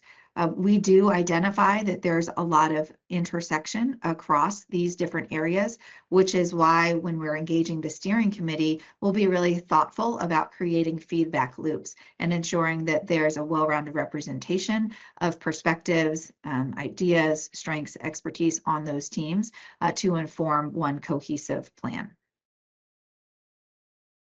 Go to the next slide. Thank you, Suzanne. I want to give a spotlight today, just at a very high level, around our focus on safe and healthy schools. I want to acknowledge some recent context for why I think it's important that we focus on promoting safe and healthy schools for today's discussion. We have really in recent weeks and months been made aware of a number of tragedies, both nationally and more local to us. The Bondi Beach tragedy, there's a fatal Brown University shooting. There's been recent hate speech directed at Winooski School District. There's an uptick in anti-Semitism nationally and in Vermont. And there have been state petitions from BIPOC and LGBTQIA+ youth to reaffirm the state's commitment to ensuring that all schools are welcoming places. So I wanted to take this opportunity just to emphasize that, you know, safe and healthy schools has been a long-term priority for the Agency of Education, and that has been further elevated to be a central feature of our strategic plan and our recent reorganization. So as I shared with you, part of our reorganization was standing up a new division focused on safe and healthy schools. And we brought together teams in the agency that are support our most vulnerable students to ensure that we're creating that interconnection and system of oversight and support for our schools and our students. This team is leading really important effort, and I just want to highlight a couple of the key initiatives, and we'll have an opportunity in subsequent meetings to dive further. One of the key areas of focus is around chronic absenteeism. And in approaching that, we're developing a multi-year coordinated interagency work that's supporting with practical solutions for improving attendance and engagement. Also, we have an emphasis on school safety and security. And so in partnership with the Division of Public Service, we're offering state-level training and supports for threat assessment and also intruder training and basically ensuring we can safeguard all of our school facilities. Additionally, we have another area of focus on HHB prevention, so hazing, harassment, and bullying prevention. So we have a school climate team that's been established to support prevention and intervention for inclusive and safe schools. I also reestablished the HHB Prevention Advisory Council, and they continue to meet to provide advice and recommendations on HHB prevention strategies and resources. So want to just take this opportunity to just reaffirm to all of our students that every student in our Vermont schools belongs. And that's really critical as we're developing our vision statement. We've talked about the importance of giving students both roots and wings, and roots is really central to ensuring that there's a strong sense of belonging and that our students are accepted for who they are and for the different perspectives, ideas, and diversity that they bring to our schools. In some recent work we've been doing around vision development, we've really evolved kind of that framing. We talk about roots and wings being really connected to Vermont values, but it's also to emphasize that this sense of belonging is important from an evidence-based strategy in terms of research for students to be successful in school and also to be able to thrive after they graduate high school. So just appreciate the work that our team is doing in this area and just wanted to spotlight that work for your reference as we move forward. So before I preview the reports that we are developing, I want to pause to see if you have any questions for us related to where we are in our strategic planning process.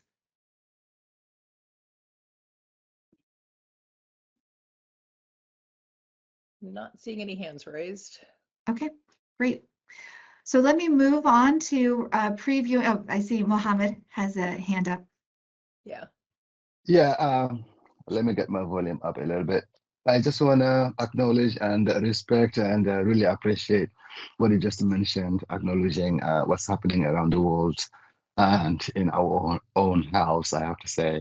The targets have been intense. At the Winooski School District, we received about 5,000 threats. Some via email, most of them via text message or phone calls that were directed to some of us. I myself driving around even yesterday, just almost home,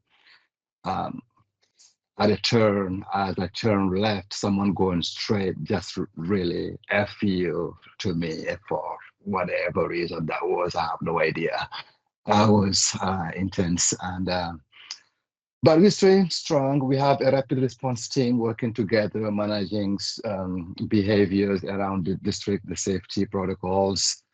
And yes, and thank you for thinking of those in Australia and all over the place.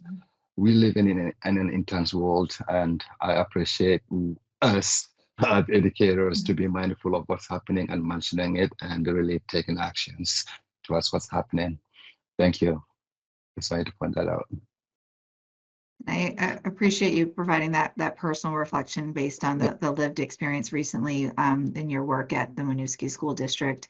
I want the board to understand that when hate has no place in our schools. And that's a really important message that we need to continue to reinforce, and that all of our students belong. I want you to be aware that when there are school safety incidents, we have a dedicated team that works with the Department of Public Service to understand those threats and to make sure that we are a partner in that work. So just want to make sure that you are aware of that, and at a future meeting, we can share with you what that process looks like. But we stay very closely connected when there are issues of hate speech or school safety threats and security issues that are impacting our schools. So I want you to be aware of that, and that we take that very seriously. Thank you. Thank you. So if we move to the next section of my update, it's really to share with you the work that's underway around the reports and the main findings. We have been charged to provide, to do an analysis and evaluation on a variety of topics. Many are related to Act 73 education transformation, but I also want to highlight a number of other reports that are important to driving our strategic priorities. Some of those are conducted more on an annual basis, and I want to make sure that you have a sense of what's coming and what how we can really use that to drive some of the improvement work underway. So if we can move forward, I'll start with the reports required by Act 73. This board has already had a briefing on one of the first reports that was due, which was the current state of special education delivery. As a recap, the main findings is that we identified an increased number and acuity of students with IEPs. We also identified that there is a challenge in meeting the gap in service delivery, and that's been kind of described and conversationally as this missing middle. And so when you compare delivery of special education services in the state of Vermont, we tend to have more students that are placed in an entirely separate school than other states in the national average, and also more students that are placed in a fully inclusive setting than the national average and comparative states. And so in the conversations that we've had is, how can we ensure that we are focusing on the full continuum of support for all students and ensuring that they're getting the targeted services and support needed. And so there's been a lot of conversation that we've had with many districts to understand the types of programming that they're implementing to best meet the needs of their students. But we are really looking at the full continuum and understanding that students' needs will differ, and we want to make sure that we're having the range of supports in place along that full continuum. The main takeaway that we had in developing that report is that meaningful improvements in special education are contingent upon improving general instruction and expanding support for all students. And that was a really important takeaway that's guiding our further development around the strategic plan and is an emphasis around breaking down silos, making sure that we are really creating that shared ownership around all students, and that students are are really making sure that our teachers get the right education and support that they need. So all of that helped us to refine that environmental scan and get very focused on what we need to address as we're developing the larger strategic plan. By Act 73, we are required to produce a special education strategic plan. We've been really intentional about making sure that focus is embedded within our larger agency-wide strategic plan. We want to avoid some of the challenges of past practices where there's silos. And so we've been really intentional about identifying how our agency-wide strategic plan has an emphasis on special education across the 5 strategic pillars and the key performance indicators that we've identified. And then within the report, we are outlining the work that is underway to develop that special education division level plan, in which we're being really clear and tactical around how our team at the agency is supporting the field and advancing these broader goals around improving special education delivery. And there is great focus in this plan on connecting the work of special education division to other divisions such as our curriculum and instruction division and our safe and healthy schools division. So what you'll see in that report is really a roadmap for how we are creating that strategic alignment around our agency-wide priorities and then getting down into the operational planning within our division plans. So that report will be made available this week for your review. If we go to the next slide, we were also required through Act 73 to provide some recommendations around statewide systems and school construction report. You've already talked about some of the recommendations that the School Construction Advisory Board has put forward.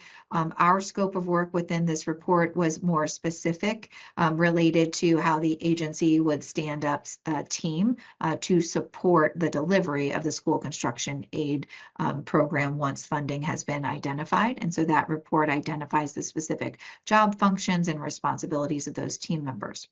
Related to the statewide system integration, the charge of the report was to identify important considerations as the state contemplates moving to a statewide student information system and statewide financial system.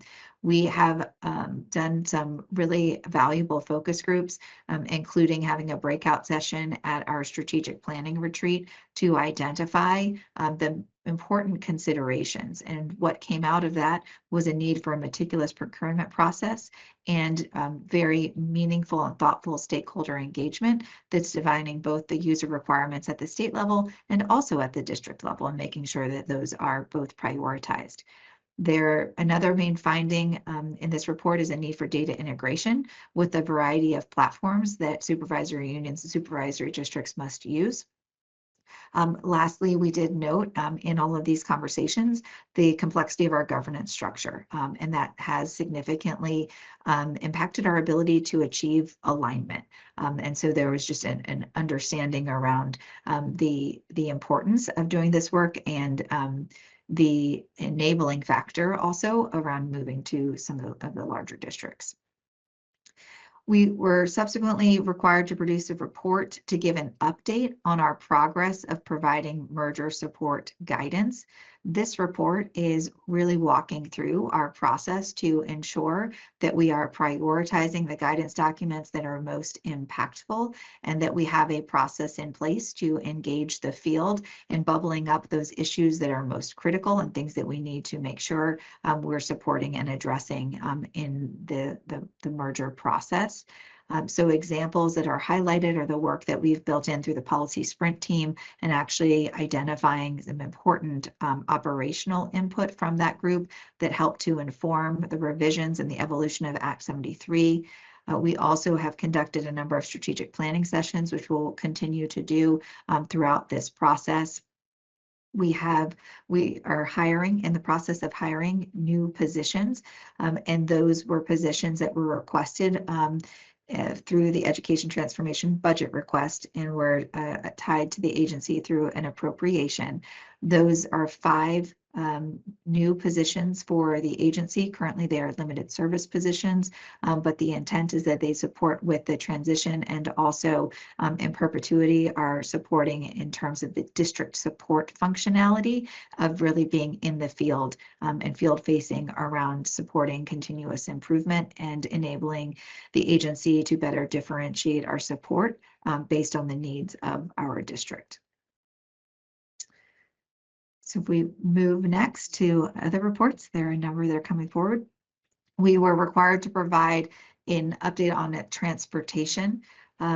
This report is somewhat premature as there's not clarity yet on what the proposal will be for the new district boundaries.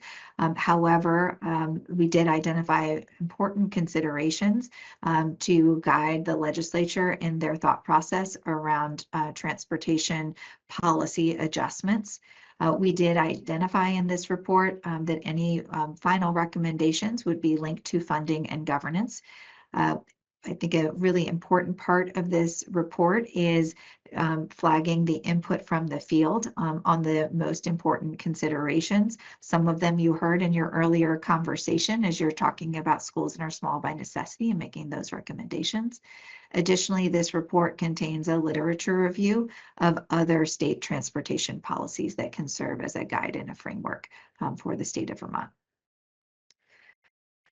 Another separate report that was required by the agency was to provide an update on the role of cooperative services and therapeutic school oversight.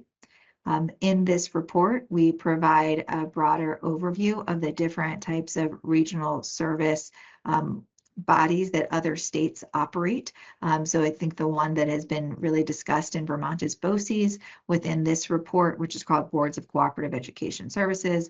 Within this report, we also outline other ways to organize regional service delivery that states have implemented and identified the different strategic intent for those. The recommendation from the agency is to really revisit the role of the BOCES or education services agencies in a less complex governance structure. So assuming when districts are operating at scale and recognizing that a lot of the regional service delivery can occur within larger districts, while also identifying that some statewide services or other broader regional delivery may be required and that there's a process to evaluate the degree to which and where that would be placed.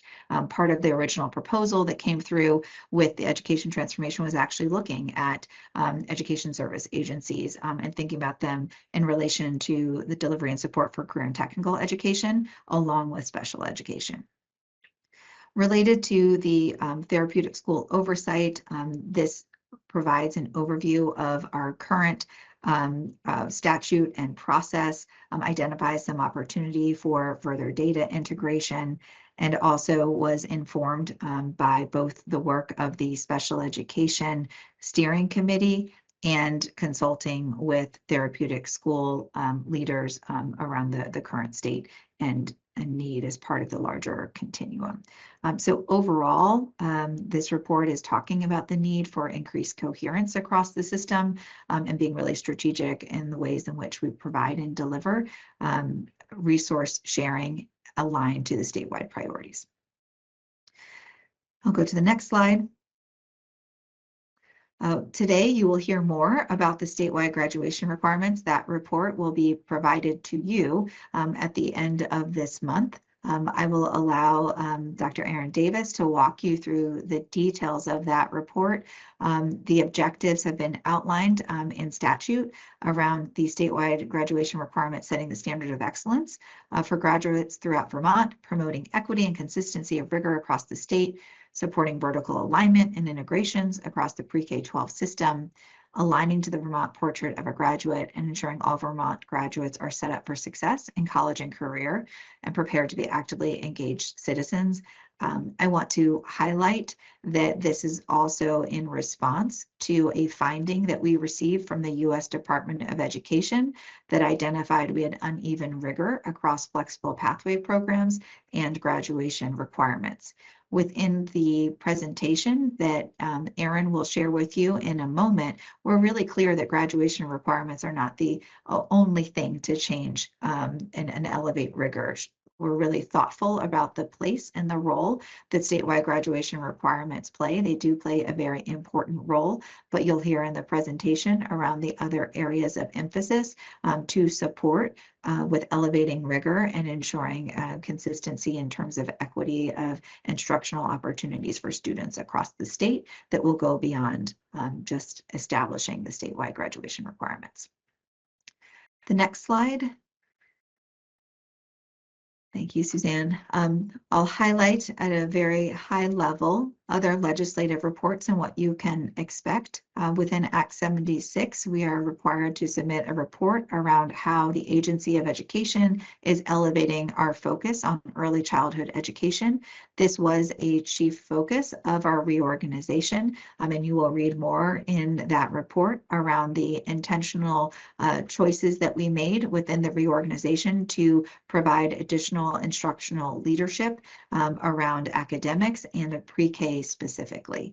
Additionally, this report outlines the ways in which the Agency of Education and the Agency of Human Services will continue to strengthen our partnership. We have joint oversight over universal pre-K, and through the work of the pre-K implementation committee, we've identified a number of areas where we are focusing on strengthening our partnership and collaboration.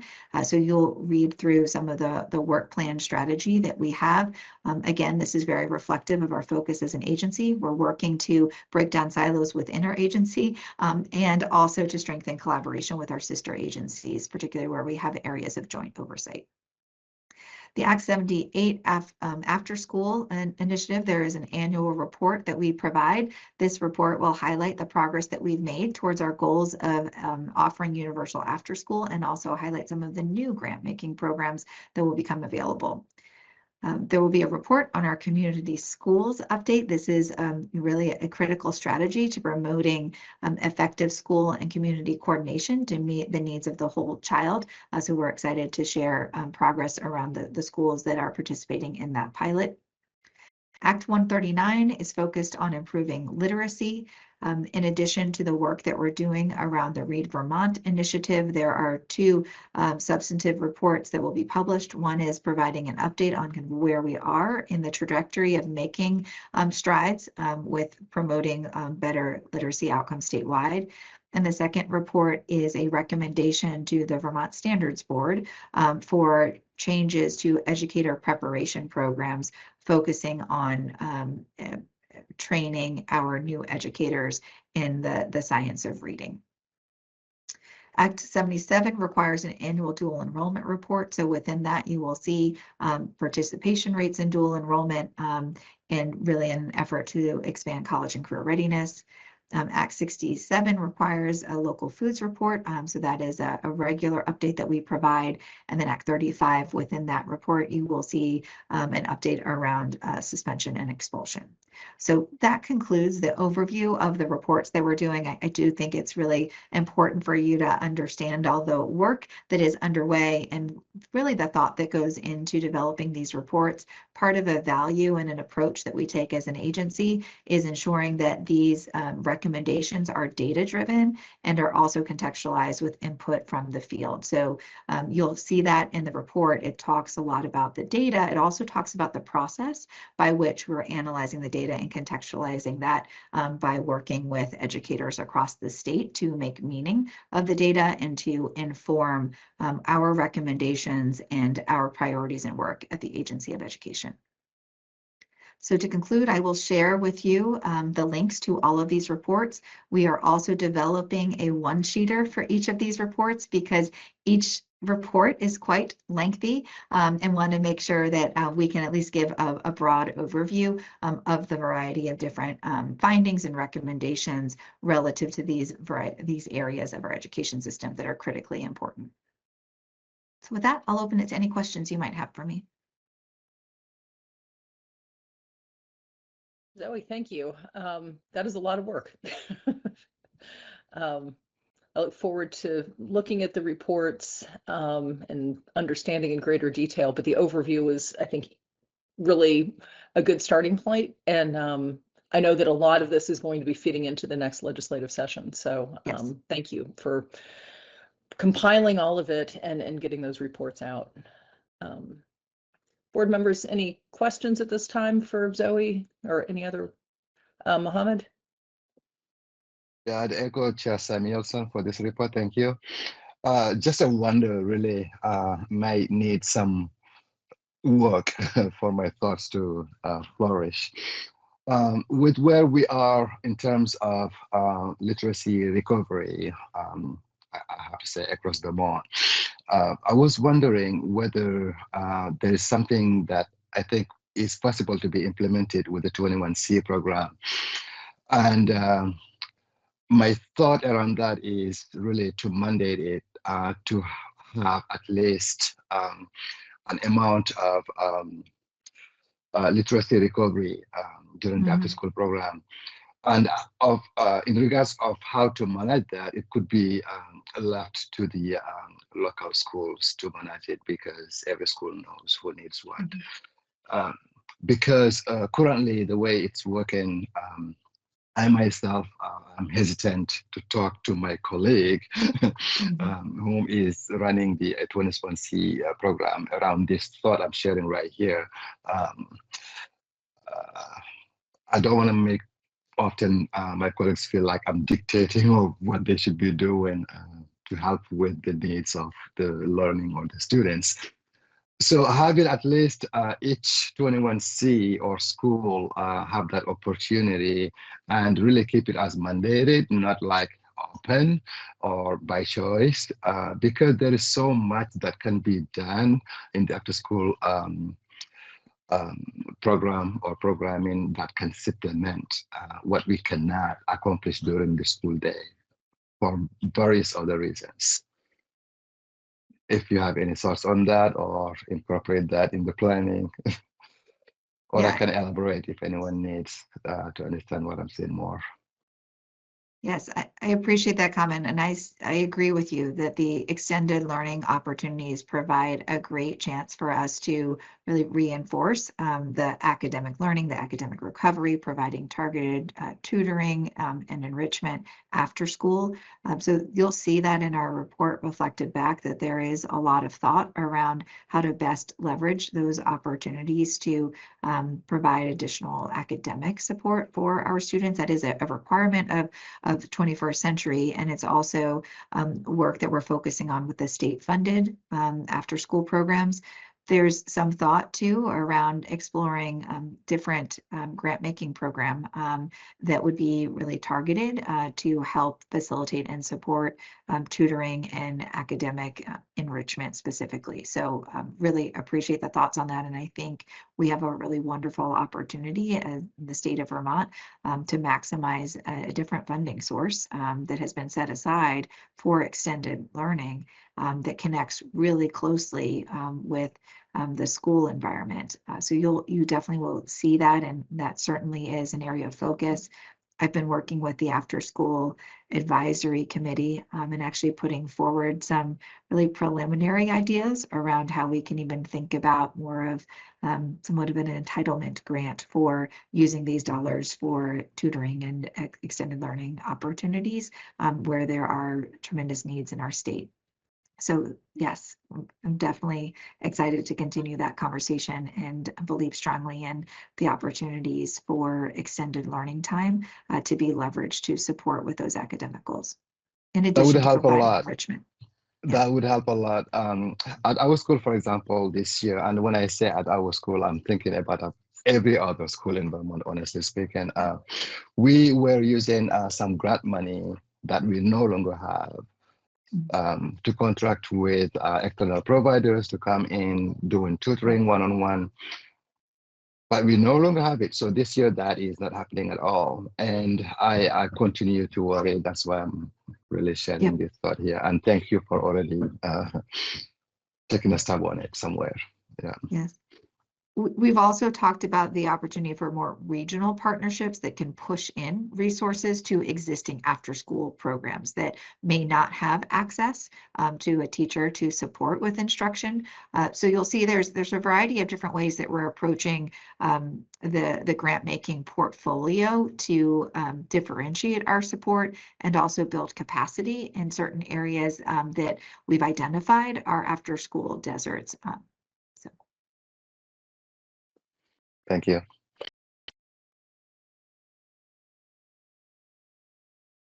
Other comments or questions for Zoe? I think there's a lot to digest there.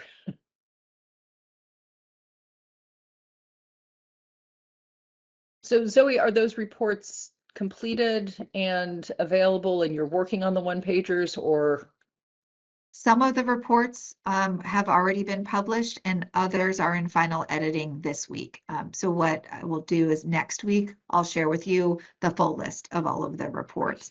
The one that may be outstanding next week is the graduation requirements report, because that is not due to you until the end of December. But I'll give you the batch that have already been published. Most will have been published by the end of this week. Great. All right. Thank you very much. Thank you. All right. So is Erin with us? I know we're still ahead of schedule, but.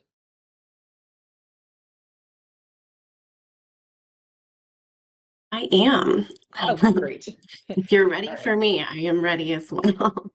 All right. Yes. So this is Erin Davis, who's the Chief Academic Officer for the agency, who has been before the board a few times with updates on state graduation requirements.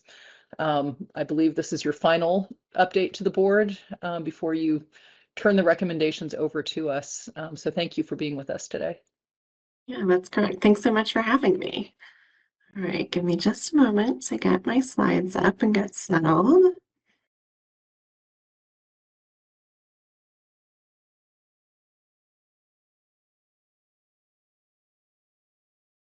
Jennifer, can you see my screen? I see you're still off mute. If you can confirm. Yes, I can see your screen. It's not in presentation mode yet. Yeah. I can start that process then. Here we go. There you go. All right, and we're off. Thank you all, first of all, just for creating the space today for us to present the status of where we are with our report. Of course, we'll be ready to submit it by the due date on December 31st.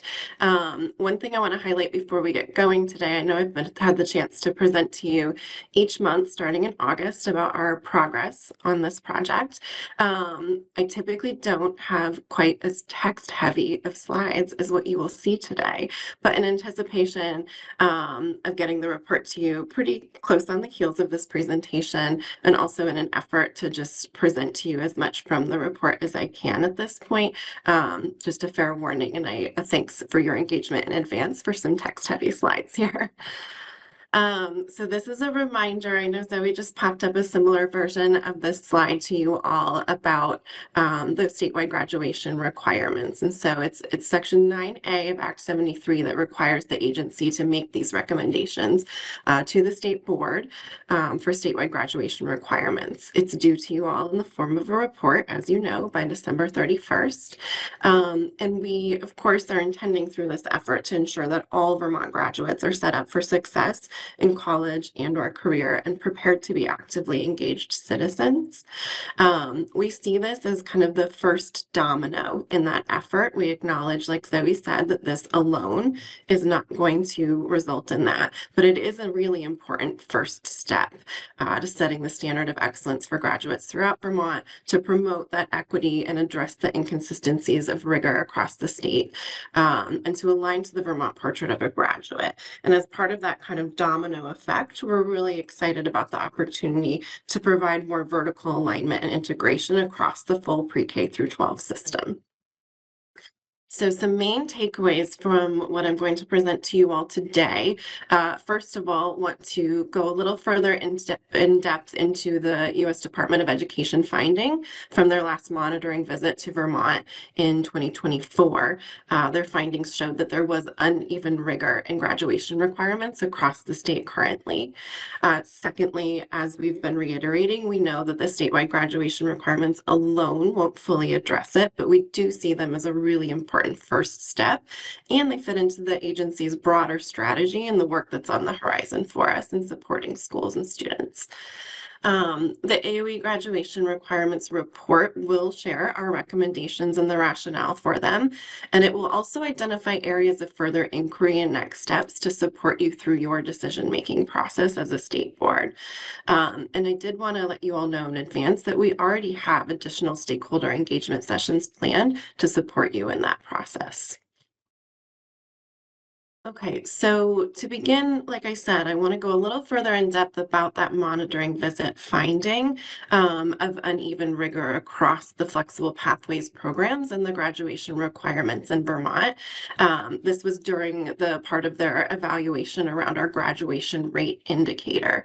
So this is a part of the federal requirements from the Elementary and Secondary Education Act, which says that each pathway for earning a regular high school diploma must be aligned with the requirements for the standard diploma that's awarded to the preponderance of students in the state. So in their report with their findings, they explain that a pathway that's clearly less rigorous than the pathway that most students follow is not consistent with statutory requirements at the federal level. So Vermont's existing approach to determining the criteria for earning a high school diploma involves deferring to the local districts to set those proficiency-based graduation requirements in alignment with the EQS. And by leaving the criteria for earning the diploma up to interpretation across what's currently our 119 different governance units, naturally opens the door for some inconsistency of rigor. I know I had the chance to show you this image last time we met. This is a conceptualization of the components of the Vermont education system. Right now, they're being operationalized differently across the state, and there are absolutely some strong bright spot examples to build upon. So we do want to acknowledge that there are great examples for us to study, learn from, and try to scale up. That the primary finding was that there was inconsistency around that. The statewide graduation requirements themselves as part of Act 73 do provide us with the opportunity to strengthen the implementation of Act 77 with flexible pathways and Act 173 in terms of meeting the needs of all learners, among others. So we really see this as interconnected to the other work that needs to happen in schools. And we believe that by being clear and tight on what the graduation requirements are, we can ensure more consistent implementation across the SUs and SDs. And it allows us to focus on the evidence-based practices for delivering support to all learners so that they can achieve that portrait of a graduate that we have here in Vermont. So this slide, I know last time I presented to you the table on the left, we used it as part of our stakeholder engagement phase as well. I think a key talking point that folks walked away from that with is the range of current credits across the state of Vermont in different supervisory unions and supervisory districts. So right now that range is 16.5 on the low end, up to 28.5 total credits that are required of students to graduate. In talking more directly with various districts across the state, we've also learned that not only is there inconsistency in terms of the number of content-specific credit requirements, like you see in that chart, but there's also inconsistency in whether their current proficiency-based graduation requirements attend to transferable skills, content standards, or a combination of both, and how they're doing that. So depending on their implementation of the PBGRs, some of the SU and SDs are maintaining a system of content-specific requirements that they're measuring in credits and a set of required proficiencies. And that's kind of a heavy load to be having to manage dual systems. Again, there are some bright spots of places where districts have been able to integrate those with each other well. It's just inconsistent at this time. So in terms of the AOE's corrective action response that we were required to submit to the U.S. Department of Education, we do want to highlight that compliance with the federal law is not the only concern, that differences and inconsistencies in rigor leave the door open to differing standards for educational quality. And that complicates Vermont's constitutional guarantee of providing each and every student with a substantially equal education. So in our response, we first addressed the fact that statewide graduation requirements are already on the horizon for us, that they'll go into effect beginning in the school year 27-28. And we explained that local supervisory unions and districts are going to be required to align their policies and practices to those statewide graduation requirements. We also addressed the flexible pathways component and explained that we are going to hold steady to our commitment and maintaining the statutory commitments of Act 77 to provide multiple means of demonstrating proficiency in statewide graduation requirements. So it's a both and. It's both creating more consistency and still holding true to what is already in Act 77 around flexible pathways. Again, we're seeing this as a lead domino in setting the standard of excellence. So we have this opportunity to more fully achieve our promise to Vermont students through these statewide graduation requirements. We also believe the added benefit here has to do with collaboration across SU and SDs. The schools and districts that have done the strongest job of implementing an integrated transferable skill and content standard approach to their graduation requirements are ones where they've had opportunities for really meaningful collaboration across their teachers within their school. By having statewide graduation requirements, we believe that's going to create more opportunities for that kind of collaboration to happen across schools and across districts that will benefit our students across the state.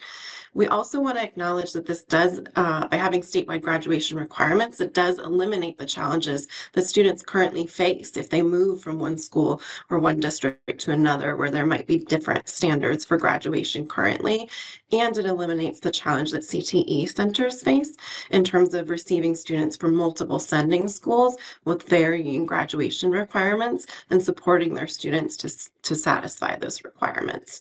I know this has been a drum that we've been beating repeatedly today, but we know that the statewide requirements alone will not increase the rigor or establish more consistency, but they are a very important first step, and they're fitting into that broader focus on increasing academic leadership and support from the agency.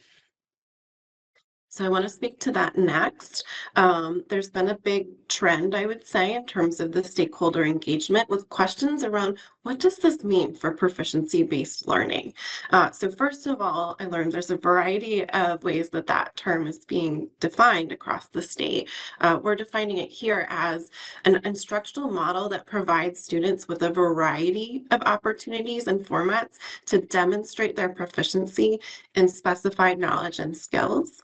And that's something that we absolutely will continue to support in the work of the agency alongside our support around the instructional core, which you see here on the right, and a more coordinated curriculum.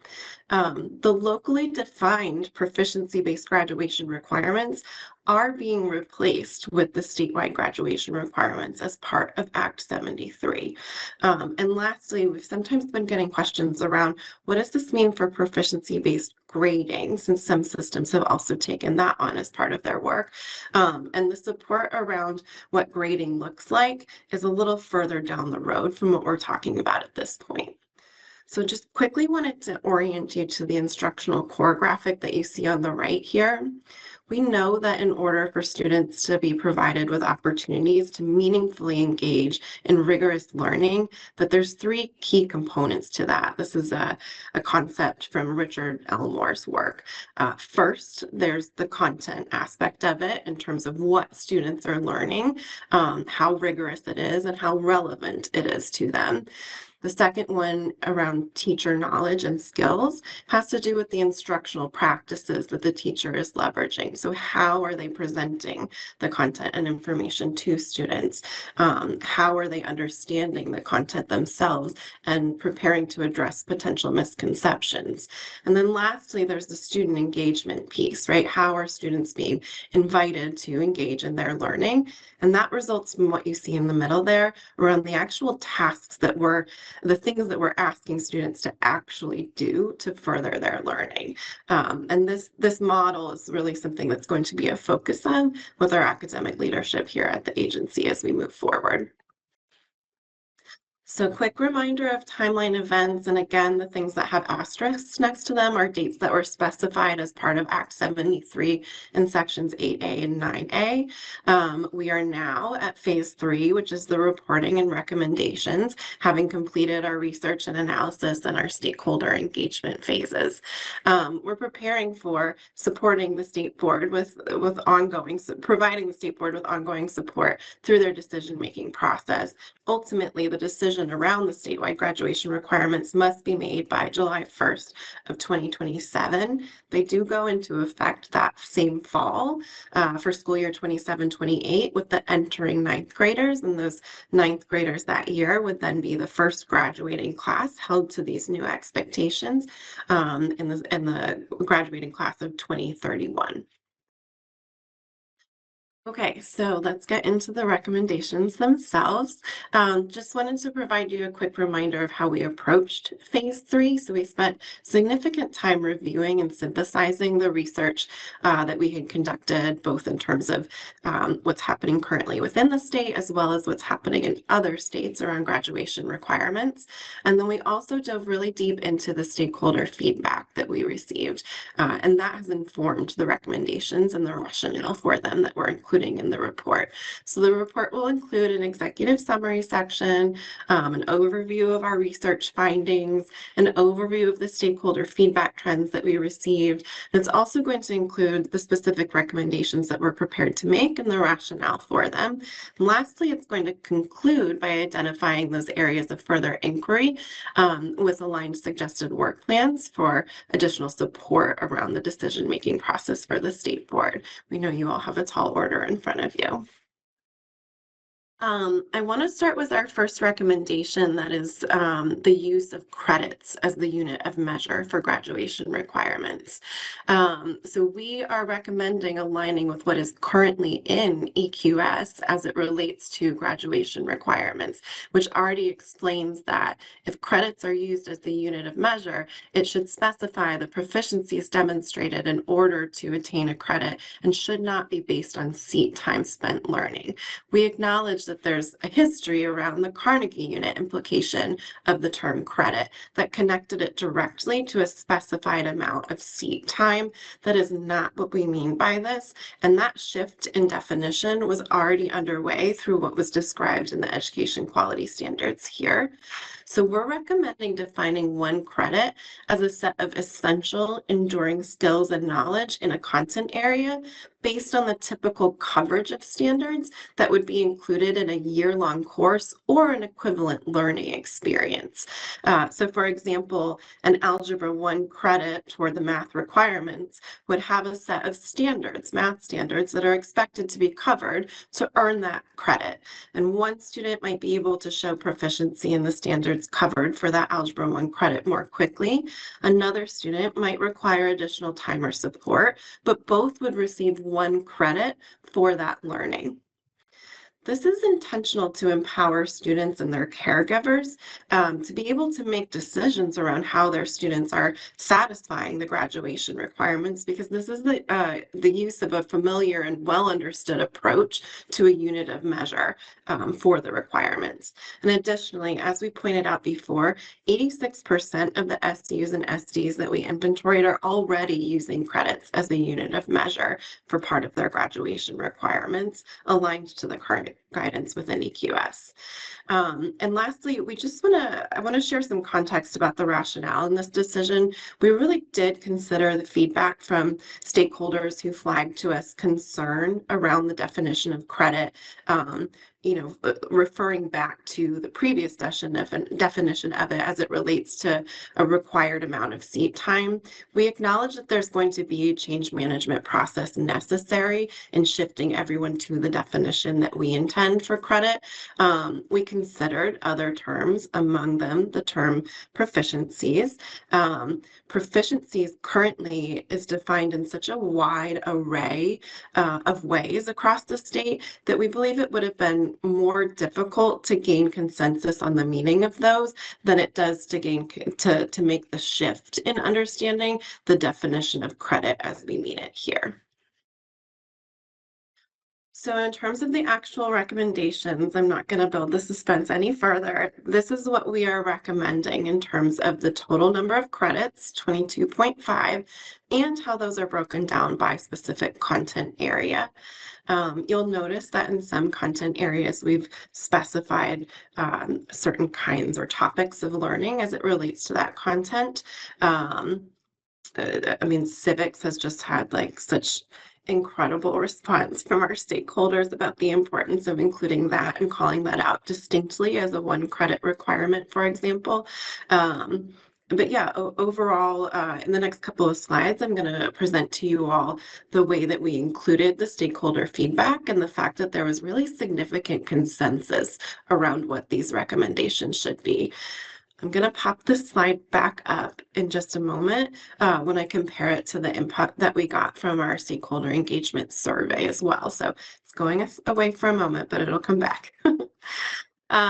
As a review, over the months of October and November, we spent significant time engaging with a variety of stakeholders, and wherever possible, we sought to meet them where they already were, instead of asking them to create time to join us in a meeting that we had called. So you'll notice in terms of the engagement that we were attending their executive council meetings or their breakouts at conferences that they were already having. This culminated with our statewide planning retreat. Of course, that happened on November 4th, where we had the chance to walk folks through a day-long session on where we were with the graduation requirements and solicit their input. And at the end of that, we pushed out a stakeholder feedback survey, not only to them, but through the weekly field memo, the superintendent's updates that goes out weekly, a link to this survey to invite as much feedback as we could. And we asked them to act as ambassadors in pushing that out to gain as big of a response as we could. Included in the survey itself was a build your own section of it. So rather than asking for folks to select between option A and option B, for example, we asked survey respondents to just build their own model of graduation requirements so that we'd have a sense of where their interests lie. In total, we had 382 respondents. We were pretty pleased with the response that we got to the survey itself. And we were additionally pleased to see the representation across a variety of kinds of stakeholder groups. This is a summary of the graduation requirements that were included in 70% or more of the models that survey respondents built. So anything that was included anything that was not included in fewer than 70% of the models you don't see on this slide. But essentially anything that had a critical mass of folks that built their own and included it in their model, I've got represented on this slide, along with the corresponding average number of credits that they included as it related to that content area. So you'll see that that looks quite a bit like what we proposed. They did, on average, request or build a total of 24 credits in their models that they submitted to us. So I've highlighted the areas that our recommendation differs from the results of the survey responses. First, our total number of credits is actually fewer than what most people built into their models. We also had 1 credit fewer in terms of the number of elective credits. And lastly, we recommend a total of 4 math credits, and that also is different from what most people built into their graduation requirements model. I'm going to walk us through the rationale for some of these recommendations in the upcoming slides.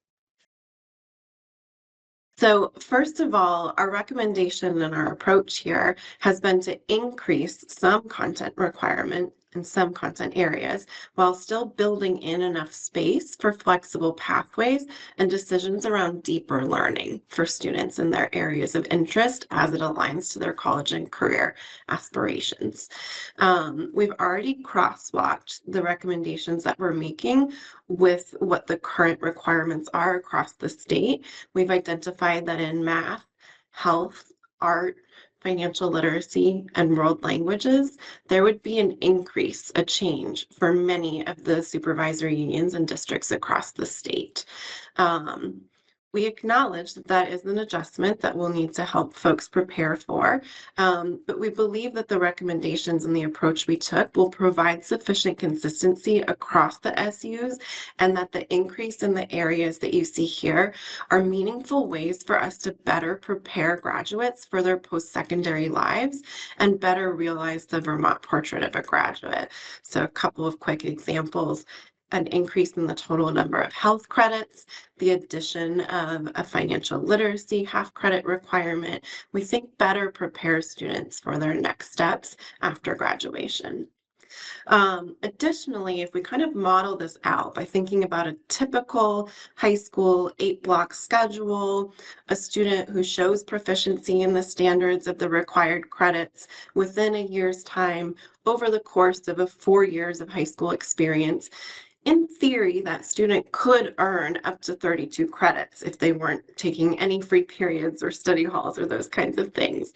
So the AOE recommendation of 22.5 total credits supports flexible pathways as outlined in 77. It allows students to make decisions about deeper learning because of the additional space and breathing room in terms of what's already built into the traditional year-long calendar and schedule for high school experiences. And it also provides the room for students who may need additional time to satisfy the requirements themselves or may require additional support.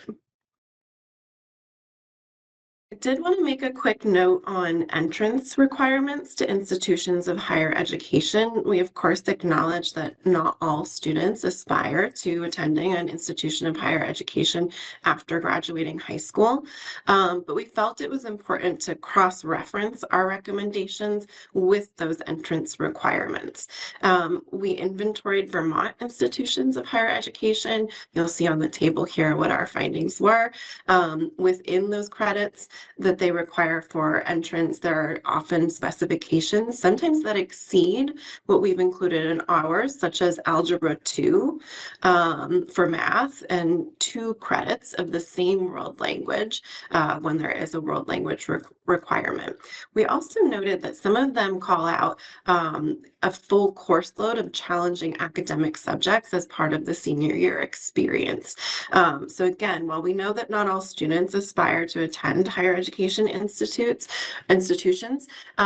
we haven't, that's the reason we haven't aligned the statewide graduation requirements to all of those entrance requirements. So our recommendation is that students be supported to make decisions about how they satisfy and in some cases exceed the statewide graduation requirements that we're recommending based on their post-secondary goals and interests, both in terms of the specific types of credits and coursework, such as Algebra 2, like I mentioned, for a college-bound student would satisfy that math elective credit that we included in our recommendations.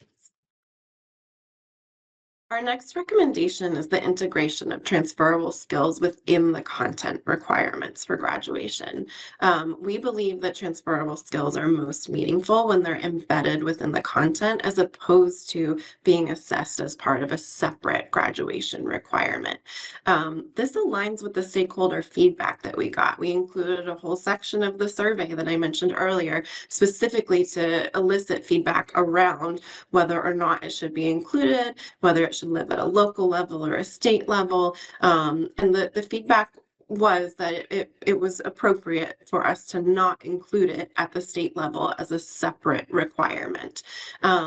This also aligns with research about transferable skills and the role of the instructional core, that triangle that I presented to you earlier. There's a 2012 National Research Council report on education for life and work about developing transferable knowledge and skills in the 21st century. And it provides a framework for understanding how transferable skills, or what they were calling 21st century competencies, are intrinsically linked to proficiency in rigorous academic content. The report itself notes that modern student standards, like those selected and adopted by the state board for here in Vermont, already have shifted to providing a deeper conceptualization of content knowledge and skills by encompassing the various facets of transferable skills, 21st century competencies. So again, just to be transparent, a trend and feedback that we've received from some folks through the stakeholder engagement is that because the framework of the recommendations that we're proposing feels familiar to requirements that were relevant in the 20th century, there's a concern that maybe that framework is taking us backwards. I want to be really clear that the AOE, we don't believe that's the case, and that's because of the significant shift that has happened in terms of the student standards and the level of rigor and integration that they already provide for transferable skills at this point. So while the framework may feel familiar, the student standards themselves have shifted in a way to make sure that we're not moving backwards in what we're requiring of our students. I want to take a moment to describe the way that transferable skills are linked to the instructional core. So one of the ways with the current student standards, like the Common Core standards for ELA and math, can be realized fully in terms of their integration and embeddedness of the transferable skills is through the actual teaching practices and student engagement strategies that deliver that content. So again, if you think back to that triangle with the instructional core, content, teaching practices, and student engagement are the 3 points of that triangle. We want to simultaneously always be addressing all three to make sure we're providing the level of rigor. And the places in the state that we see the brightest spots in terms of challenging our students to go deeper, integrating those transferable skills, are the places where they're attending to all three components simultaneously. So we believe that by integrating these and focusing on the teaching practices and student engagement strategies and addressing our support toward those efforts, will make sure that students are achieving the appropriate level of rigor in this area. So we're just recognizing that the existence of the presence of the transferable skills already in the standards that the state board has approved. And again, it allows us to shift our focus toward those evidence-based practices as part of the instructional core. And we believe if that happens, if that instructional core is delivered with the standards that we have, that's going to ensure that students do develop the ability to utilize complex cognitive, intrapersonal, and interpersonal transferable skills within the content domain expertise that's necessary for their success post-secondary, whatever their steps are. Okay, so looking ahead, thinking about future readiness, we do have a recommendation around prioritizing content knowledge and skills for future ready graduates. We know that artificial intelligence, AI, is a very hot topic right now. It's an area of interest, of course, in terms of educator practices, but also in terms of the ways that students are using it. Research is just preliminary since this is fairly new, but we already have educational experts sharing that when generative AI users lack a robust existing knowledge base, they end up being reduced to passively accepting the AI outputs as authoritative, using the technology more like an oracle rather than a thinking partner. And that phenomenon actually already has a term that I learned recently, which is knowledge asymmetry. So that knowledge-based asymmetry is leading folks to interact with generative AI in different ways, in disparate ways. And so this lack of content knowledge and skills would prevent the development of the independent judgment necessary for success when using AI in post-secondary post-secondary and career environments. And so when we think about how you use AI, when you formulate sophisticated questions, when you recognize subtle oversimplifications in the responses that you get from the tool, when you evaluate the accuracy of the information, in order to do that, you have to first possess a complex framework of disciplinary expertise. And without that, the introduction of AI risks amplifying existing achievement gaps. And students who have strong foundations already gain a really powerful tool to extend their expertise. And those who don't end up relying on AI as a crutch and potentially avoiding the hard work of building true understanding in their use of it. And so that's informing our recommendation, again, to prioritize the systemic, explicit development of core content and disciplinary expertise across all grade levels. This is where, as I mentioned earlier, part of it being the lead domino is that it allows us to support that full vertical alignment and integration for the pre-K through 12 system. We need to be intentional about this in order to prepare our students to be future ready graduates, given some of the significant changes that are on the horizon. And this is what's going to transform AI from a potential dependency into more of the collaborative tool that actually helps extend students' capabilities. And again, just want to link it back to directly to their learning and professional inquiries to make sure that they are truly prepared for the complex technology-driven future. If this is an area of interest for you, like it is me, I highly encourage you to check out the researcher that we've included here. He's got a bevy of work on this topic already, and that's worth exploring more fully, and want to acknowledge Josh Bloomberg on our staff for directing me to him. Okay, so for career and technology or technical education implications, we do have a recommendation around the need to make technical corrections as needed to section 2383.3 of the state board rules to more fully recognize CTE learning as it aligns to the content areas that we've identified in our graduation requirements recommendations. This will support sending high schools to be able to award credit that recognizes CTE learning more appropriately, while still considering the larger reform efforts that are currently underway, including in the upcoming legislative session as it relates to CTE. CTE learning should, where appropriate, satisfy the content area graduation requirements that we've outlined, rather than only counting toward electives or creating an extensive additional set of requirements for students. The state board rules currently state that one content credit may be provided depending on the program of completion or the CTE program that's completed. And so that doesn't yet reflect the current federal Perkins program quality and student outcomes that we know have been improved through the work of our CTE centers across Vermont in their programs. And so as a result, there's still kind of a hiccup in terms of the coordination with sending high schools, relying on the provision that the school boards of the high school from which the student wishes to graduate makes the determination as to whether the credit should be applied toward the graduation requirements. I just want to highlight that this is another area where that local decision-making opens the door for the inconsistency of rigor across the state.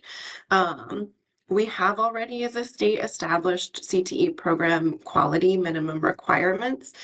We know that the rigor of these programs has increased to the point where sometimes students are being turned away because there aren't enough spaces and they may not be prepared enough to engage in some of our CTE programs. And so, again, this highlights for us the importance of preparation that happens before the high school years. And so our future planning around this should consider requirements around middle school career exploration and support for counselors and supporting teachers in making decisions around, supporting students in making decisions around career navigation. So of course, this is part of the graduation requirements themselves, but it's also part of broader future conversations around exposure and overall need for rigor throughout the full pre-K through 12 experience. Accessibility for all is a really important area of focus in our recommendations. Our recommendation is that we as a state support all students toward receiving the same diploma through the graduation requirements. This requirement ensures that all students, including those with disabilities, are provided with the appropriate supports to satisfy the requirement, and it allows us as a state to remain a state that issues one diploma for all students, which is historically how we've approached this. I'm starting to toe dip a little bit between the CTE topic and now accessibility into some of our next steps. So we are creating a working group that will develop the accessibility system for each of the statewide graduation requirements. And that working group will also create the system for the mechanics of how any modified graduation requirement is documented appropriately for students with IEPs.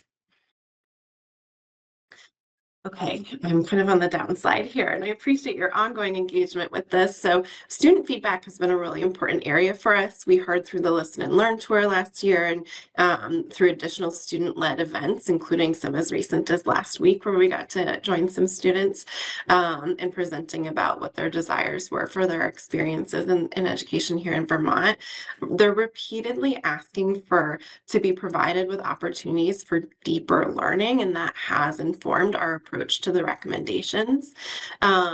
The AOE is partnering with a local organization at the start of 2026, which will be here in just a couple short weeks, to ensure that additional youth voice is meaningfully included into the stakeholder feedback.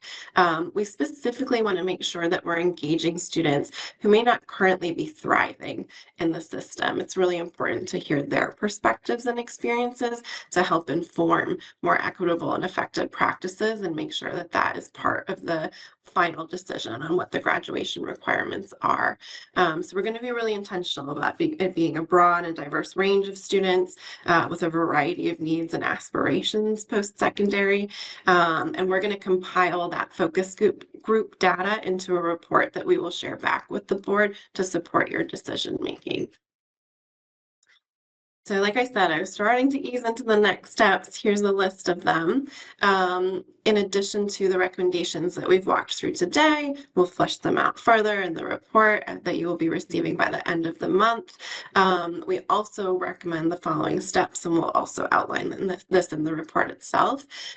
We know there's a need for additional stakeholder engagement through the decision-making process, and we already have plans in place for further engaging students and further engaging admissions at Vermont Institutes of Higher Education, since that's not something that we were able to complete in the timeline that we had before the report was due. We're open to additional opportunities beyond that and would love to support creating those spaces. We also intend to have regular meetings for the working groups that I described on the previous slides. And then those regular meetings for those working groups will develop additional implementation guidance, specifically in the following areas around CTE, accessibility for all students, the AOE support of the instructional core, and 2120.7, which is the coordinated curriculum section that I mentioned earlier.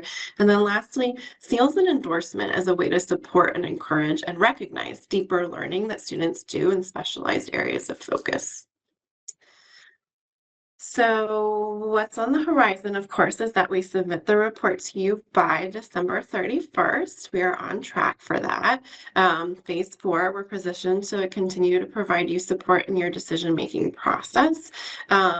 We would love the chance to join you again at your January State Board meeting to present more specifics and an overview of the suggested supports and work plans that we'll be mentioning in the report and that I've described a little bit today. And then ultimately, per Section 8A of Act 73, the State Board must finalize its decisions about statewide graduation requirements by July 1st of 2027. And we recommend, and we know you all are already aware of this because we'd had conversations with you about it over the months leading up to this, but we recommend making the decision by the end of 2026 if possible, to allow the SU and SDs sufficient time to adjust their budget, their staffing, and their schedules for when the graduation requirements begin to go into effect that fall of 2027.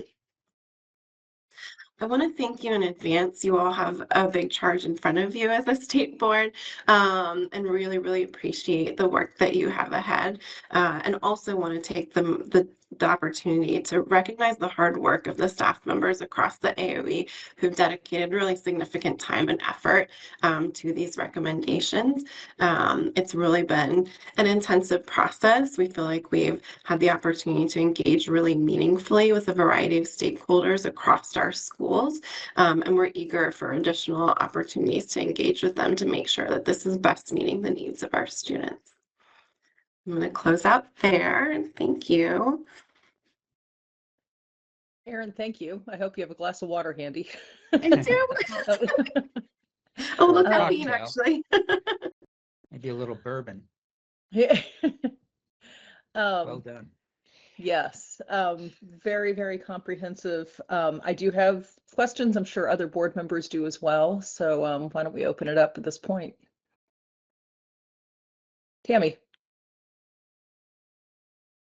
Hey, Erin, thanks for that. It's always nice to see Dick Elmore quoted. He's a good guy. If you haven't read Dick's work, we should circulate around. He's a good thinker. So one of the things that strikes me about this, and I know we're going to be probably working together and thinking about this a bunch in the context of the EQS, is your slide that you put up that showed sort of the gap between what schools have now and what they would need to hear, right? Like those are big numbers, like 86% need to do something. And that makes me start to think about the fact that there probably are good reasons that they're not doing this, other than the fact that they have different graduation requirements. And that has a lot to do with what we just talked about a little bit ago, which was size and scale, right? And so we have real challenges in the state around, for example, the ability to even offer 4 years of math, both not only just because of cost, but because the numbers of students at the upper grades get much smaller, especially with dual enrollment in early college. And so I'm wondering how you're thinking about that issue bumping up against the class size minimums, something else we have to deal with, right? Bumping up against the fact that districts are going to feel increasing pressure on budgets.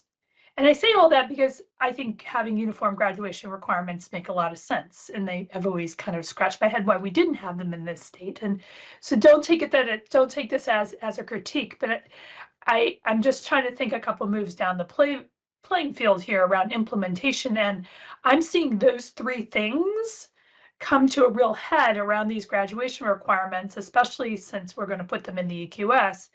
And I didn't hear anything about those three things, or maybe I missed it. Like, what is your thinking about this? Because many schools aren't going to be able to do this within their existing budgets. Certainly not the foundation formula amount. They're going to run into class size problems really, really quickly. And they may just not even have the teaching capacity to do it. So I can jump in on the broader question and then allow Erin to dive deeper into the approach related to preparing for the instructional readiness. We've talked about within the scope of this project, it's really focused on the change management of moving to the statewide graduation requirements.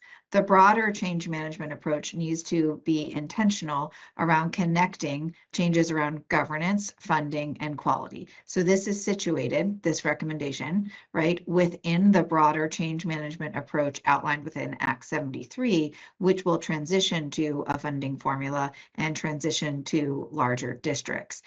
The reason it's important to for the board to accelerate a review of this and provide a recommendation is it could provide valuable inputs into the Joint Fiscal Office study as they're finalizing that foundation formula to ensure that that funding can support the delivery of the education quality standards established. So in the discussion section around this report, we will highlight the intersection around shifting to the graduation requirements within the larger change management that is needed in order for us to be operating at scale and resourcing our system to deliver on the quality. So these recommendations are important because we all know we need to have equal, equity in terms of rigor and expectations for students. And this process does reinforce the need for us to move in a direction where we can operate at scale and appropriately resource our system. And that's a broader change management approach. So just a quick question on that, and this is something that I've been thinking a lot about in the context of the EQS and having to chair that committee. We've got some really hard and fast deadlines by the legislature around when the class size minimums need to be in the EQS, and now the deadline for this. Neither of those deadlines coincide with may not coincide with timelines around other change management, right? Steps. And so what we could have is we could have a series of requirements go in place before some of these other kinds of things that I think you and others are contemplating around district consolidate. But like those things, it is unlikely that many places in the state will have been able to fully address, for example, district consolidation by the fall of 2027, right? So I think there's how is that going to work? I think there's two pieces to that. One is there are intentional review around the timeline within Act 73 and a need for some technical corrections, some of which we've already identified within the process over the last, since the bill was passed. Additionally, within having identified some of those timeline issues, the agency has accelerated some work to move the needle. So for example, on class size, we actually have a working group that's identified and really collaborating to determine where there's areas of ambiguity that need to be clarified so that the superintendents and the school boards have the information they need to move in the direction of achieving class size. And as you know, there is a process for us within Act 73 where we would look at over a 3-year period of their ability to meet class size. So in addition to the change management of moving towards kind of the reimagined state, there's also a process in place around these quality standards that allow for a certain time frame to ramp up and achieve that. So we should coordinate on the request for technical corrections because I think at least the class size discussion and the graduation requirement discussion, those two things are on separate timelines in the EQS, which presents a problem for us under ICAR.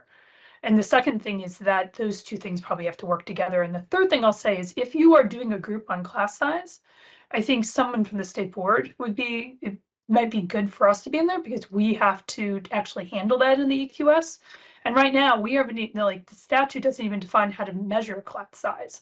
Like, is that a student to staffing ratio? Is that an average across? Like, there's a lot of work to be done on class size. And I know under sort of the EQS committee, we're about to start to take that up. And I have a whole list of things like that we need to work through. So if you're doing something and we're going to do something, we probably should coordinate on that. Yep, there's some immediate need to provide recommendations now for budgeting, right? So there's just an intensive need to provide that. Oh, I know. And but class size isn't defined. Yes, we've identified that. Yeah, and so we should probably talk about that. Yep, I can update you on our process. And then Erin, I don't know if there's a specific elements that you want to identify related to the change management approach, more specific just to graduation requirements. Anything else you want to add to that? You covered a lot of it. I would say that, we knew that some of the decisions that you're identifying here, Tammy, were on the horizon and we wouldn't know them in time for the recommendation that we're making. And so the approach we took was one of what do we think is best for students, and our intention in identifying for you where some of those shifts are going to be most significant is to support you in your decision-making process as we get a little more clarity around key decisions that are interrelated. Yeah, that's super helpful, Erin. I mean, all of it's very helpful. I'm just flagging for everybody that we've got some markers on the table with requirements and statute for timeline that may not line up with other kinds of things that are going on in this larger system of change that we're sort of encountering at the moment. And I'm trying to true all that up in a way that makes implementing all of this workable for districts is a challenge. And it's something we talked about with Zoe in this small and sparse too. Like, how do we, there's just a lot of moving pieces here, and we're going to have to think about the timing for all of these pieces and making sure that they line up, because this is turning into like a real implementation nightmare for local school districts to try to sort through all of this. I appreciate you bringing that up. There's complexity, and I do value that you're pointing out the areas of intersection. That's really critical as we're thinking about a coordinated change management approach and ensuring that the recommendations are implementable. So I appreciate that, and I do look forward to further work on that offline and also within this conversation as you're evaluating your recommendations. So thank you. Brian. Thanks. So, first of all, this is exciting. I mean, this is great stuff. I mean, and it's historic, right? I mean, this is the first time, as I think Tammy mentioned, that you know we've moved in this direction. So thank you for all that. A couple of things. First, I'm wondering if, I'm not sure if this is a question for Dr. Davis or for the secretary, but do these new requirements shift in any way how we need to be looking at things like teacher training or sort of, you know, the word that's coming to mind is, you know, sort of like teacher conferences when people have, you know, go in like a history conference. Of course, I'm going to know best, and you know, you go in and you're learning new things, new techniques, but in new content. Is this shifting anything in any way? That's my first question. I would go back to just the orientation to our strategic plan and ensuring that we have that consistent alignment. So as we're really clear around the graduation requirements, there does need to be intentionality the whole way through the system, and ensuring that there's the right level of expertise available and the right level of training. And Erin may be able to expand on the specific nuance to that related to graduation requirements, but I would say more broadly, any decision that the state is making around kind of statewide expectations, we need to be thoughtful around the alignment and kind of how that integrates and is cascaded down to the district and to the school level, and the level of ongoing support and training that is required. That has to be part of all of our conversations. But Erin, I think some of what you've also talked about with many stakeholders is really operationalizing this, right? And identifying where there are some areas where we might have workforce shortages that we need to be thinking creatively around, and also working with maybe offering different training or other pathways. So if you want to expand on that. That's right. Like Tammy mentioned, it's maybe a challenging area. We also anticipate that world language will be a challenging area in terms of staffing. And so we're aware of that. We know that that needs to be part of a broader strategy to prepare for this.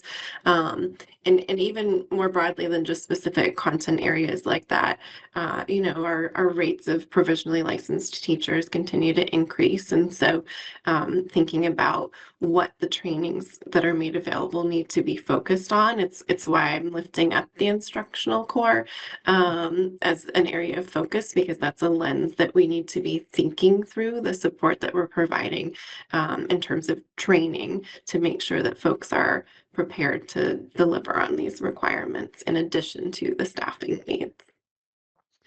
Great, thanks. And I'm sure I'll have a lot of more questions in the future, but my other final question is kind of silly. I even feel a little strange asking it, but when we talk about this with other people, and kind of goes back to our conversations around economic development and attracting people to Vermont, have you given some thought to, I know the agency has its roots and wings, but specifically as it relates to this sort of shift, have you given some thought to how we talk about it, how we might say, hey, Vermont is now different than other states in a certain regard, or this is really remarkable that we're doing X, Y, and Z? Am I making sense? Does that make sense, Zoe, when I'm kind of so I think big messaging is we're ensuring that there's a consistent level of rigor, and that Vermont diploma has a very clear meaning. That's important when we're talking to universities, and that's important when we're communicating with industry. And what Erin noted is there will be further engagement with both of those stakeholder groups to evaluate the current state and also gain feedback on this proposal. So just in the last week, you know, we have received feedback from the University of Vermont indicating that many of students who are applying have not been able to demonstrate the level of rigor for admission to UVM. And we want to have further conversations to understand that better and to position this in a way that's going to, for those students that are aspiring to attend college, that they are prepared. Alternatively, I've been working very closely, with the Department of Labor as we think about kind of the industry needs and making sure that our students are prepared and entering career ready as well. We heard from a local employer in Vermont who identified that they have a math test requirement in order for applicants to be considered for employment. And they are really struggling with many of their applicants being able to complete that basic math requirement. And the ages for those that are applying are between 20 and 50 as a kind of the targeted age. So as we think about this overall, there's a lot of implications as it relates to that college and career readiness, and we want to expand that further. But yes, this is increasing the rigor. So I think that's a really important message. The other important message, I think, is it really doubles down on the values that Vermont has already identified around of really promoting deeper learning for students. And so as Erin articulated in the approach, there was a lot of thought around creating the right balance. We want to make sure that students have access to the foundational coursework that they can demonstrate proficiency in, and then they have the ability within their high school career to deepen their learning through our existing flexible pathways, through looking at also seals and endorsements for those students that are really interested in a particular content area. So I think this approach gives us the right balance where we can actually continue to elevate Vermont's focus on ensuring that students have that opportunity to deepen their learning, to explore, and to really have engagement in the content area in ways that's really meaningful to their current interests and to their future interests beyond high school. So that's how I would message it: rigor and like also that. really leaning in to ensuring that students have the chance to deepen their learning. I like that a lot, and I really appreciate it. And I think it will get students, it'll advance their lives for sure.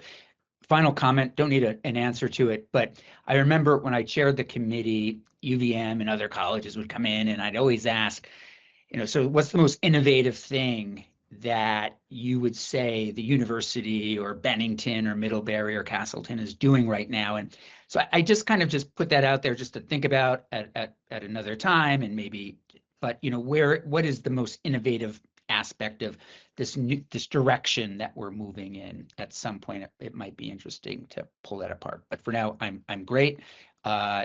Terrific presentation, incredibly excited, and I really am glad you are all together doing this really, really important work. We've got a great team, and I feel lucky that you're all there. So thank you. And now I'll call on Jennifer since her hand is up and she can't pull. Actually, Mohammed can't call on herself. Mohammed, I think, is before me. Oh, I didn't even Thank see you. Mohammed. Sorry, Mohammed. I'm trying to take over as chair. That's all right. That's all Kidding. right. No Thank way. you. No way. I can't express myself better than Brian just concluded his statement. I really appreciate all the work that is unfolding. At the same time, this is being constructed. My brain is like going this way, thinking of the Common Core standards, for example. As we speak about graduation requirement, how would those two be aligned or connected? Thinking of the origin of Common Core standard, which is not even created in Vermont at all. I think this is a great opportunity for us to think of a committee to actually revisit the Common Core standard and see how. I don't think it has existed, and I've been always wondering, is there anybody actually looking into these standards and revisiting them, having maybe a coordinator working with the standards network out there, maybe somewhere in Arizona, to guide us, because the standards do not actually tell a teacher how to teach. per se. They don't give you what to teach, a curriculum. So I think this is a wonderful opportunity just for us to think thoroughly. Thank you all. Okay, Yeah, Brian, I you want to think we- call on me? Oh, go ahead, Erin. Do you mind if I jump in just briefly, not at all. Jennifer? I think what you're identifying is that the distinct difference between the standards and what they mean about the content corner of that instructional core triangle. And then, Mohammed, I also heard you mention the teacher practices in terms of how do you actually teach them, and then the student engagement practices in terms of what you're looking classroom as a teacher. That instructional core, like I said, needs to be the focus of the work ahead alongside the 2120.7 coordinated curriculum component. The two things have to work hand in hand, and we know that the curriculum itself needs to be strongly aligned to the standards that the state board has already selected and approved for us, and that those together are what maps onto the content credit requirements that we've outlined for the graduation requirements.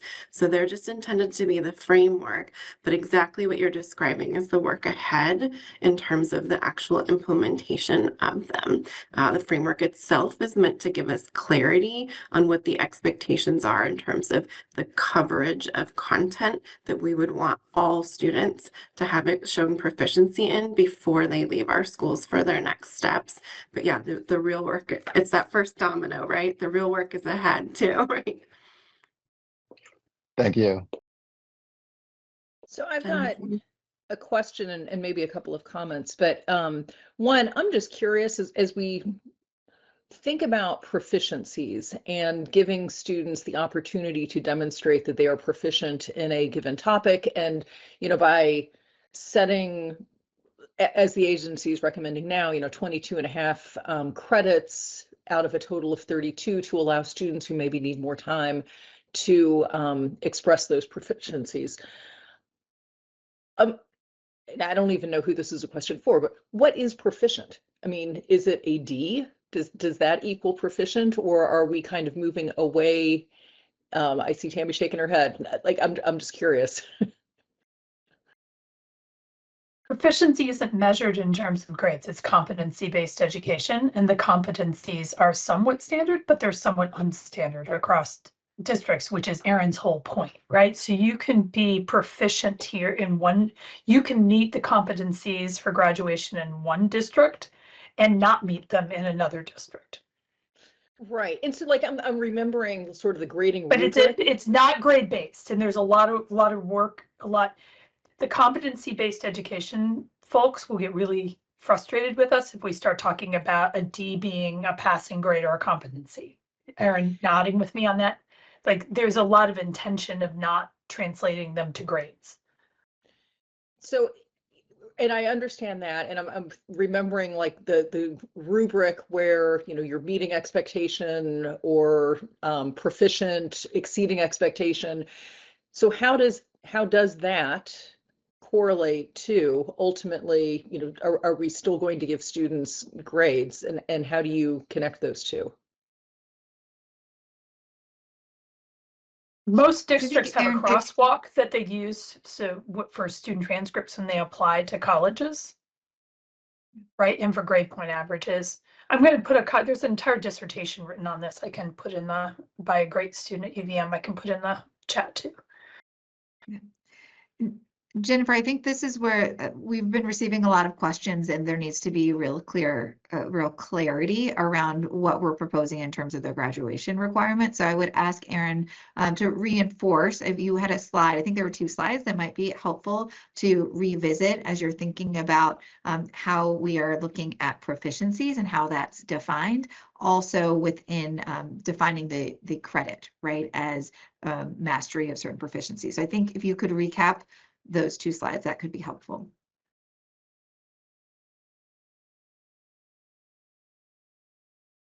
I can't remember which number. Yeah, I think this is perhaps the one that you're referring to, where when people talk about proficiency, sometimes they're talking about proficiency-based learning.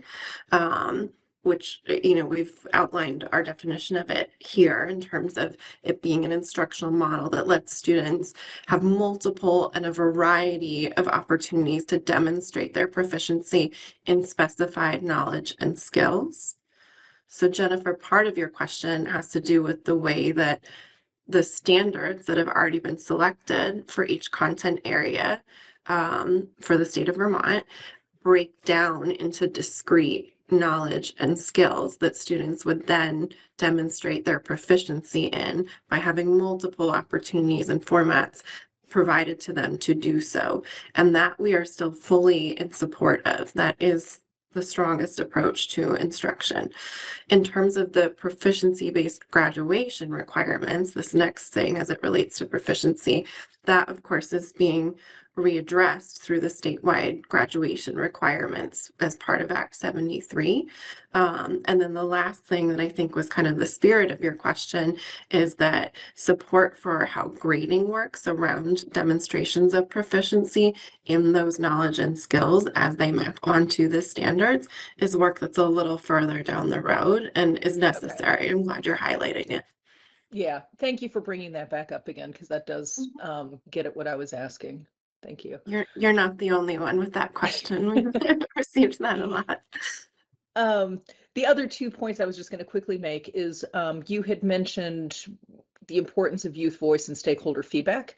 I'm just going to volunteer our 2 student board members because this might be, and Caleb and Brianna, not to shine the spotlight on you, but if this is something that is of interest to either of you as something that you would like to really dig into during your time on the board, this might be a great opportunity. And Caleb, I know that you're on the Student Performance Standards Committee, which is going to be, taking this next phase of the work. But if this is something where like maybe you could help get the word out, solicit feedback from students across the state, I think there are probably a lot of opportunities there to have a role in obtaining that youth voice. So I'll just throw that out there. And then Brian, to your point about, what is innovative, I think that's going to be a really good question for the state board to consider as we take this work up. So those were my thoughts. Thank you. And I see Tom and then Caleb. Thank you. I'm just going to double down on a few things. Tammy's concerns are the concerns that I've heard up here as people are thinking about the graduation requirements, especially the budgetary impact of this in the workforce shortages in certain professional areas is another concern. And Mohammed, I'm glad you brought up the Common Core standards and the interplay between these requirements and standards and proficiency, because for a long time, for my entire career, it's been that question about coverage of content areas versus proficiency and how, and where does assessment come in? Is that also going to be something that is not a local decision? Because of how you get what you assess. And so are there going to be some guidance or some requirements around assessment, especially when you talk about things that up to this point have been embedded credits? What is it that you're actually looking for, and who gets to decide if the quality according to whatever rubric you're using is proficient or not proficient? So those are all things I'd like to just raise again, because I think they're really important in this conversation. The last thing I just will mention is that I think I heard that some tech centers are turning away students because they're not prepared to enter the tech center. And that's a concern, having worked on the 2200 rule series, where we were trying to get away from that from happening for independent schools who are accepting public tuition. But it sounds like there are some public schools that are doing that, turning people away because they're not prepared. And I hear UVM said the same thing. So I think that's a red flag for me, that we might have two different two different standards. The last thing I want to raise is, I wonder what this does for the GED. I wonder what this does for non-traditional learners at alternative schools, for example. And because there's any number of kids who end up into an adult program or a GED program and are looking to earn a Vermont diploma. So just another area of complexity in this whole discussion.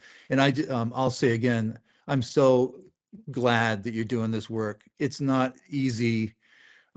It's sometimes overwhelming and mind-numbing, but it's really important, and I'm glad you're doing it. Thank you. A quick note on adult diplomas. We have been collaborating with our AEL team here at the agency. We needed to get to a point where we were real clear on what our recommendation was in order to proceed with some further mapping of what the implications would be for them. And so we've been involving them along the way, and we know that that is work on the horizon as well. Thanks for highlighting that.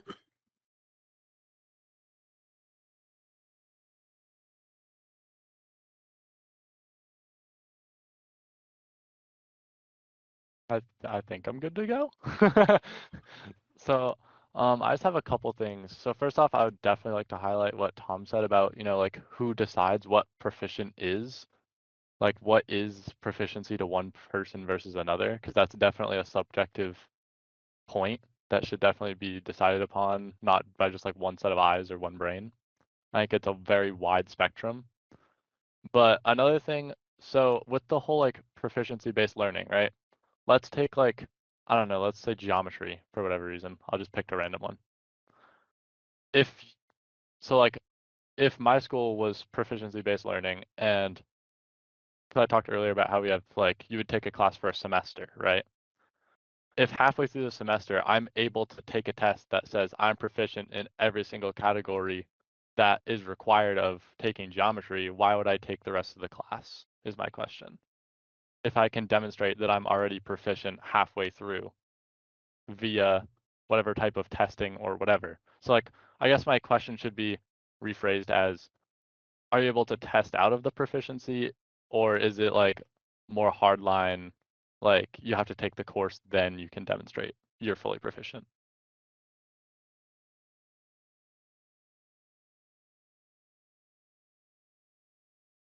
Erin, I'll let you expand on this, but I think you described it earlier when you talked about how we are operationalizing the term credit and recognizing that some students may progress more quickly. So that's not tied to seat time.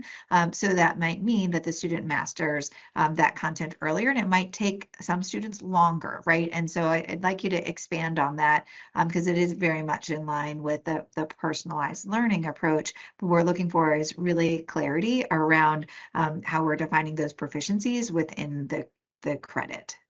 So if you could expand on that. Yeah, I'm going to come at it from two angles because we kind of have in that example, like a student who's progressing more slowly, may need more support. By quantifying it, for example, as one credit for geometry. Caleb, I'll use your example. What we wouldn't want to have happen is that if it took that student 2 years, almost like a geometry A and then a geometry B, in order to cover enough of the geometry standards, that they wouldn't be awarded 2 math credits because that would reflect the amount of time that they spent on the learning rather than representing that they became proficient in 1 unit, 1 credit of geometry.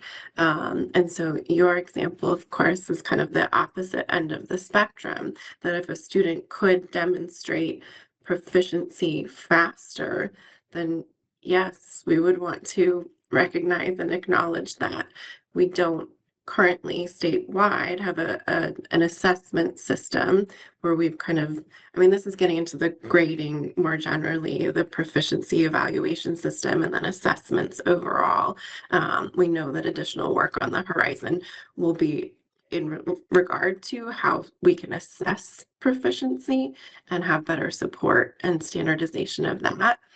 I don't want to do it out of sequence, because if we move ahead with assessment, before we get real clear on the instructional core and the curriculum, we may end up with the tail wagging the dog. We don't want the assessment to drive the curriculum and the instructional practices and student engagement methods, right? We want to first move ahead with that so that we can get clear on the assessment methods. But yes, in theory, a student could demonstrate proficiency and not need to be in a full course as it maps onto seat time.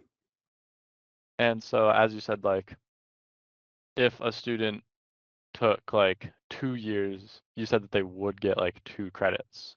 Did I understand that correctly, or opposite? They'll only get 1? No, the opposite. And we've Okay, heard that okay. there are some examples currently where students do get Okay. 2 Okay. credits I because it understand took them now. 2 years. So we're Okay. trying to And correct then, for that. and then on the inverse, if someone only took half a year, they would still get the 1 credit.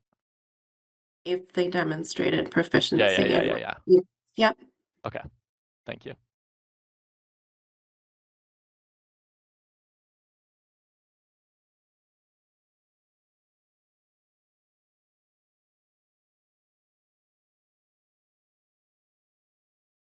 Are you back up or is your hand still up from previously? No, I'm back, but I didn't know if I was Okay, called great. on. I had one more note. Deeper learning, I'm a big fan. But the example you just gave raised another point that I wanted to make, is that sometimes when we have a rigorous set of content areas to cover, and we have rigorous proficiency standards for students to meet, it will take some students longer. And there's only a certain amount of time in the day and a certain number of classes students can take. And my experience is that those students who struggle the most are the ones who are sometimes cut out of those deeper learning experiences, because they're remediating the basic proficiencies that they need for the graduation requirements. It is often something you see in CTE, which is why having rigorous proficiency standards, or at least ways to assess those the core content in that area, would open that up again for some students. But that's a big chunk of work. And it is that those who struggle the most sometimes have the deeper learning becomes like a privilege rather than something you can expect if you're a student who struggles. Thanks, Tom. And I'm just going to drive home our point again around the importance of what happens before students get to high school. The more that we can address those gaps before they enter 9th grade, the less the risk of exactly what you're describing happens. And again, we were intentional in deciding on 22.5 credits as the total to ensure that there is flexibility built in for students who might need some more time. And in the hopes that it still allows for flexibility for those kinds of students to, catch up and take additional time and get additional support and go deeper. We were intentional in going with a smaller number of total credits than what the build your own responses included. And yeah, what you're naming is absolutely a challenge. And I think it's one that we can, as much as possible, solve for in the pre-K through 8 space. Thank you. All right. Well, Erin and Zoe, thank you again for all of the thought that you've put into getting the graduation requirements discussion to the point where it is right now. Definitely we'll look for the report. The committee has a good head start, but a lot of work before it. And I look forward to continuing to collaborate with you guys as we come up with something that, not only stands on its own, but is to Tammy's point, interconnected with the other requirements so that everything flows together. This will be important work. Thank you. Thank you all, and I appreciate a little extra time today for it because it was a robust topic. Have a wonderful rest of your day. Thanks, you too. Okay, next up, we have school day waivers. This is an item that's been on our agenda for the past few years. I know we have Emily Simmons with us. Emily has prepared the green sheet to kind of ground the conversation. But Emily, I will turn it over to you if you want to lead the board. We're a good month, maybe 2 months ahead of schedule this year as compared to prior years. But we've already the state board has already gotten requests for waivers, so this is timely. Thank you so much. Yes, we are getting ahead of this a little bit faster this year because of requests we're getting from districts as well. So I'm glad this is on your agenda today. Thank you, so that we can be responsive with some answers for those districts. So I was reflecting as I was listening to the great presentations earlier today that so much of your meeting today has been focused on future state and new work. And so I almost wanted to apologize for this agenda item because it is so grounded in the way we do things now, which might be a tough gear shift for board members. But I'll keep it brief because this has become somewhat routine between the agency and the board since 2020. For your background, the statutes and state board rules do not require really uniform school district calendars across the state. There are some requirements that superintendents in regions coordinate with each other, and there are some requirements about against having conflicting schedules between CTE districts and the regions that they serve. But outside of those sort of minimal requirements, school districts set their own calendars for the year within the requirement that they offer a minimum of 175 instructional days to students, and then some requirements about teacher in-service days. So the statutes still give the authority to the state board to provide waivers below that 175 minimum student learning days to help school districts respond to unforeseen or emergency closures. Those can be for any reason that is outside the control of the school board. So you can imagine we'll typically see those in the early part of the spring for snow days. And we also see those throughout the year for emergencies to do with facilities failures that make it impossible to operate school on that day. So the solution that we have identified for the past several years is first to ask the state board to delegate to the Agency of Education, to the Secretary's decision-making authority, the granting of any application for waiver under this section. So that is statutorily your authority, and you have delegated, the state board has delegated it for the past 5 years to the agency. And the second is a little more nuanced. It relates to one of the state board's rules. That's Rule 2311.1, which is in the student attendance rules. And that is a rule that typically would have waivers only permissible for days that school is canceled after February 15th of each year.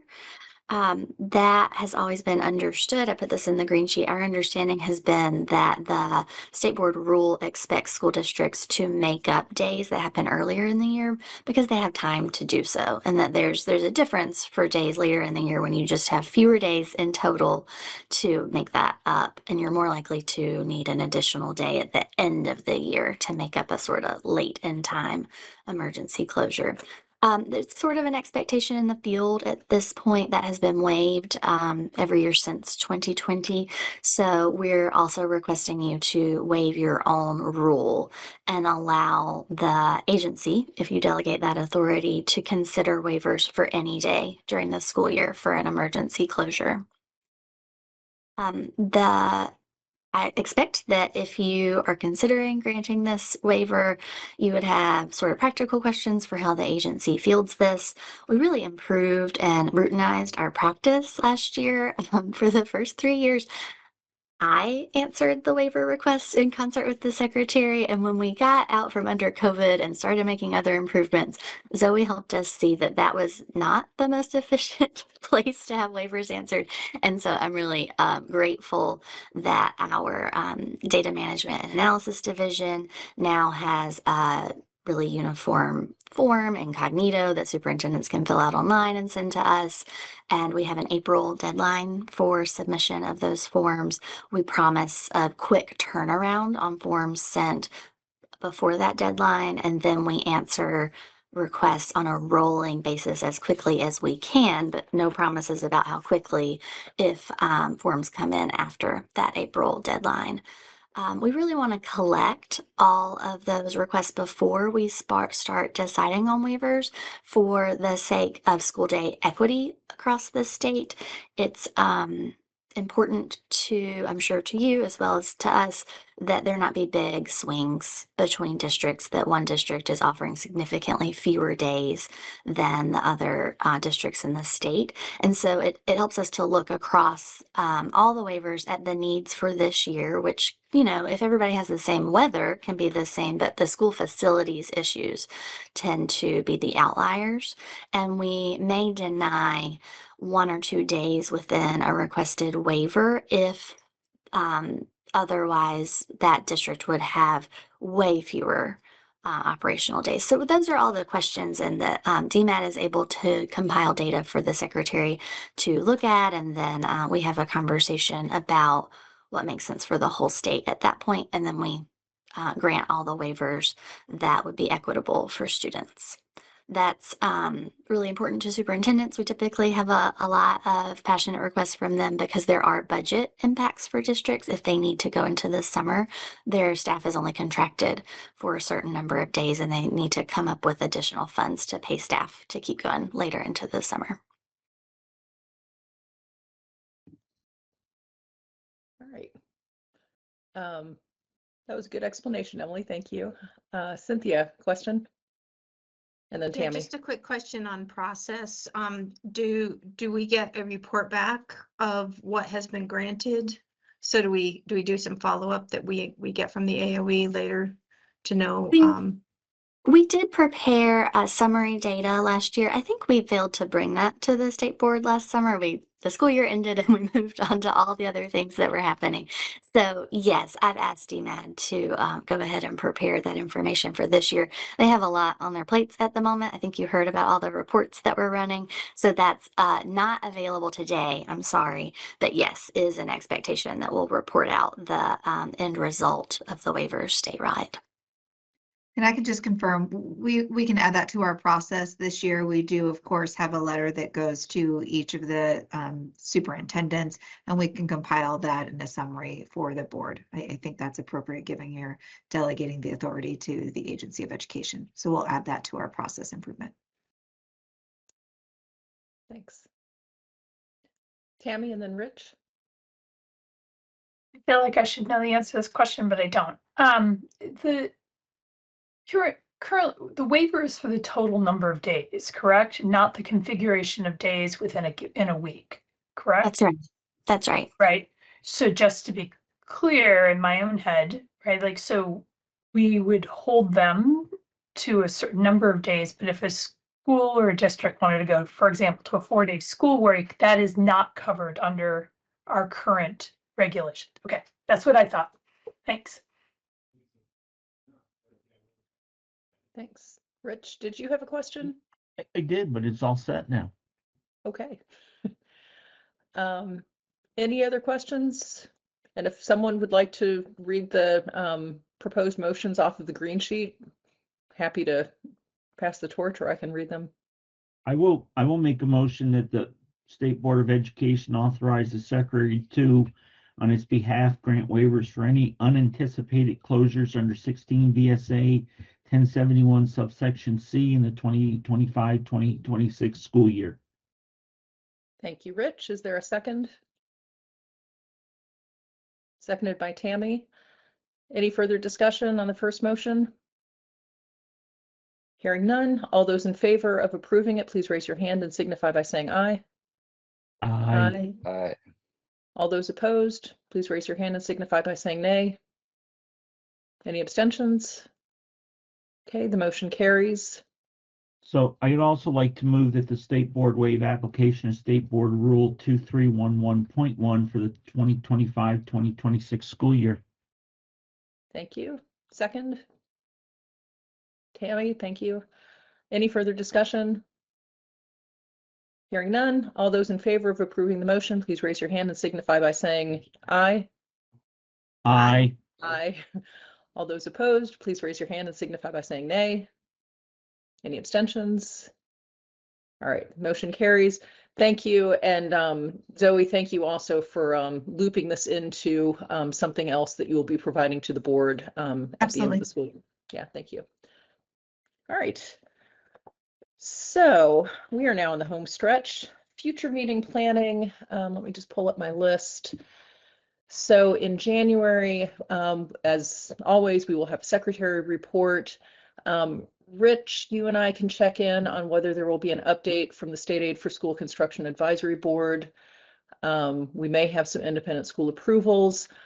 I've also been in touch with Katie Ballard about having our next update from the Special Education Advisory Panel. She is planning that she will be ready in January, so we'll have that on the agenda. There may be an update from the Student Performance Standards Committee. I know that they will be getting up and running at the beginning of the year. The Legislative Review Committee, which is Tammy, Brian, and me, I'm also going to look to have at least one meeting in January before our full board meetings. So we might have an update there. I just added that Erin Davis will be back to present the agency's overview of suggested supports and work plans as the board undertakes the work on the state graduation requirements. And that's all I have on my list. Does anyone else have anything to add? Rich, I see your hand raised. Yeah, we will not be meeting till after our January meeting, so there'll be no update from that group.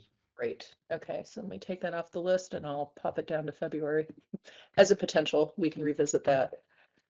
So, all right. Anything else?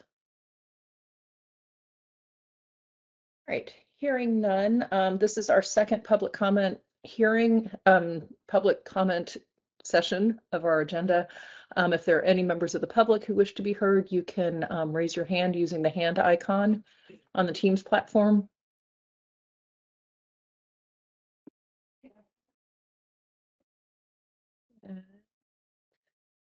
I am not seeing any hands raised. I'd like to make a motion to adjourn. I'll All second right. that. It's been moved by Rich, seconded by Cynthia. Any discussion? With I a hear happy none. holidays to everybody. Yeah, all right. We Yes, stand in happy adjournment. holidays. Thank you all for a great meeting today, and I wish you all the best for the holiday season.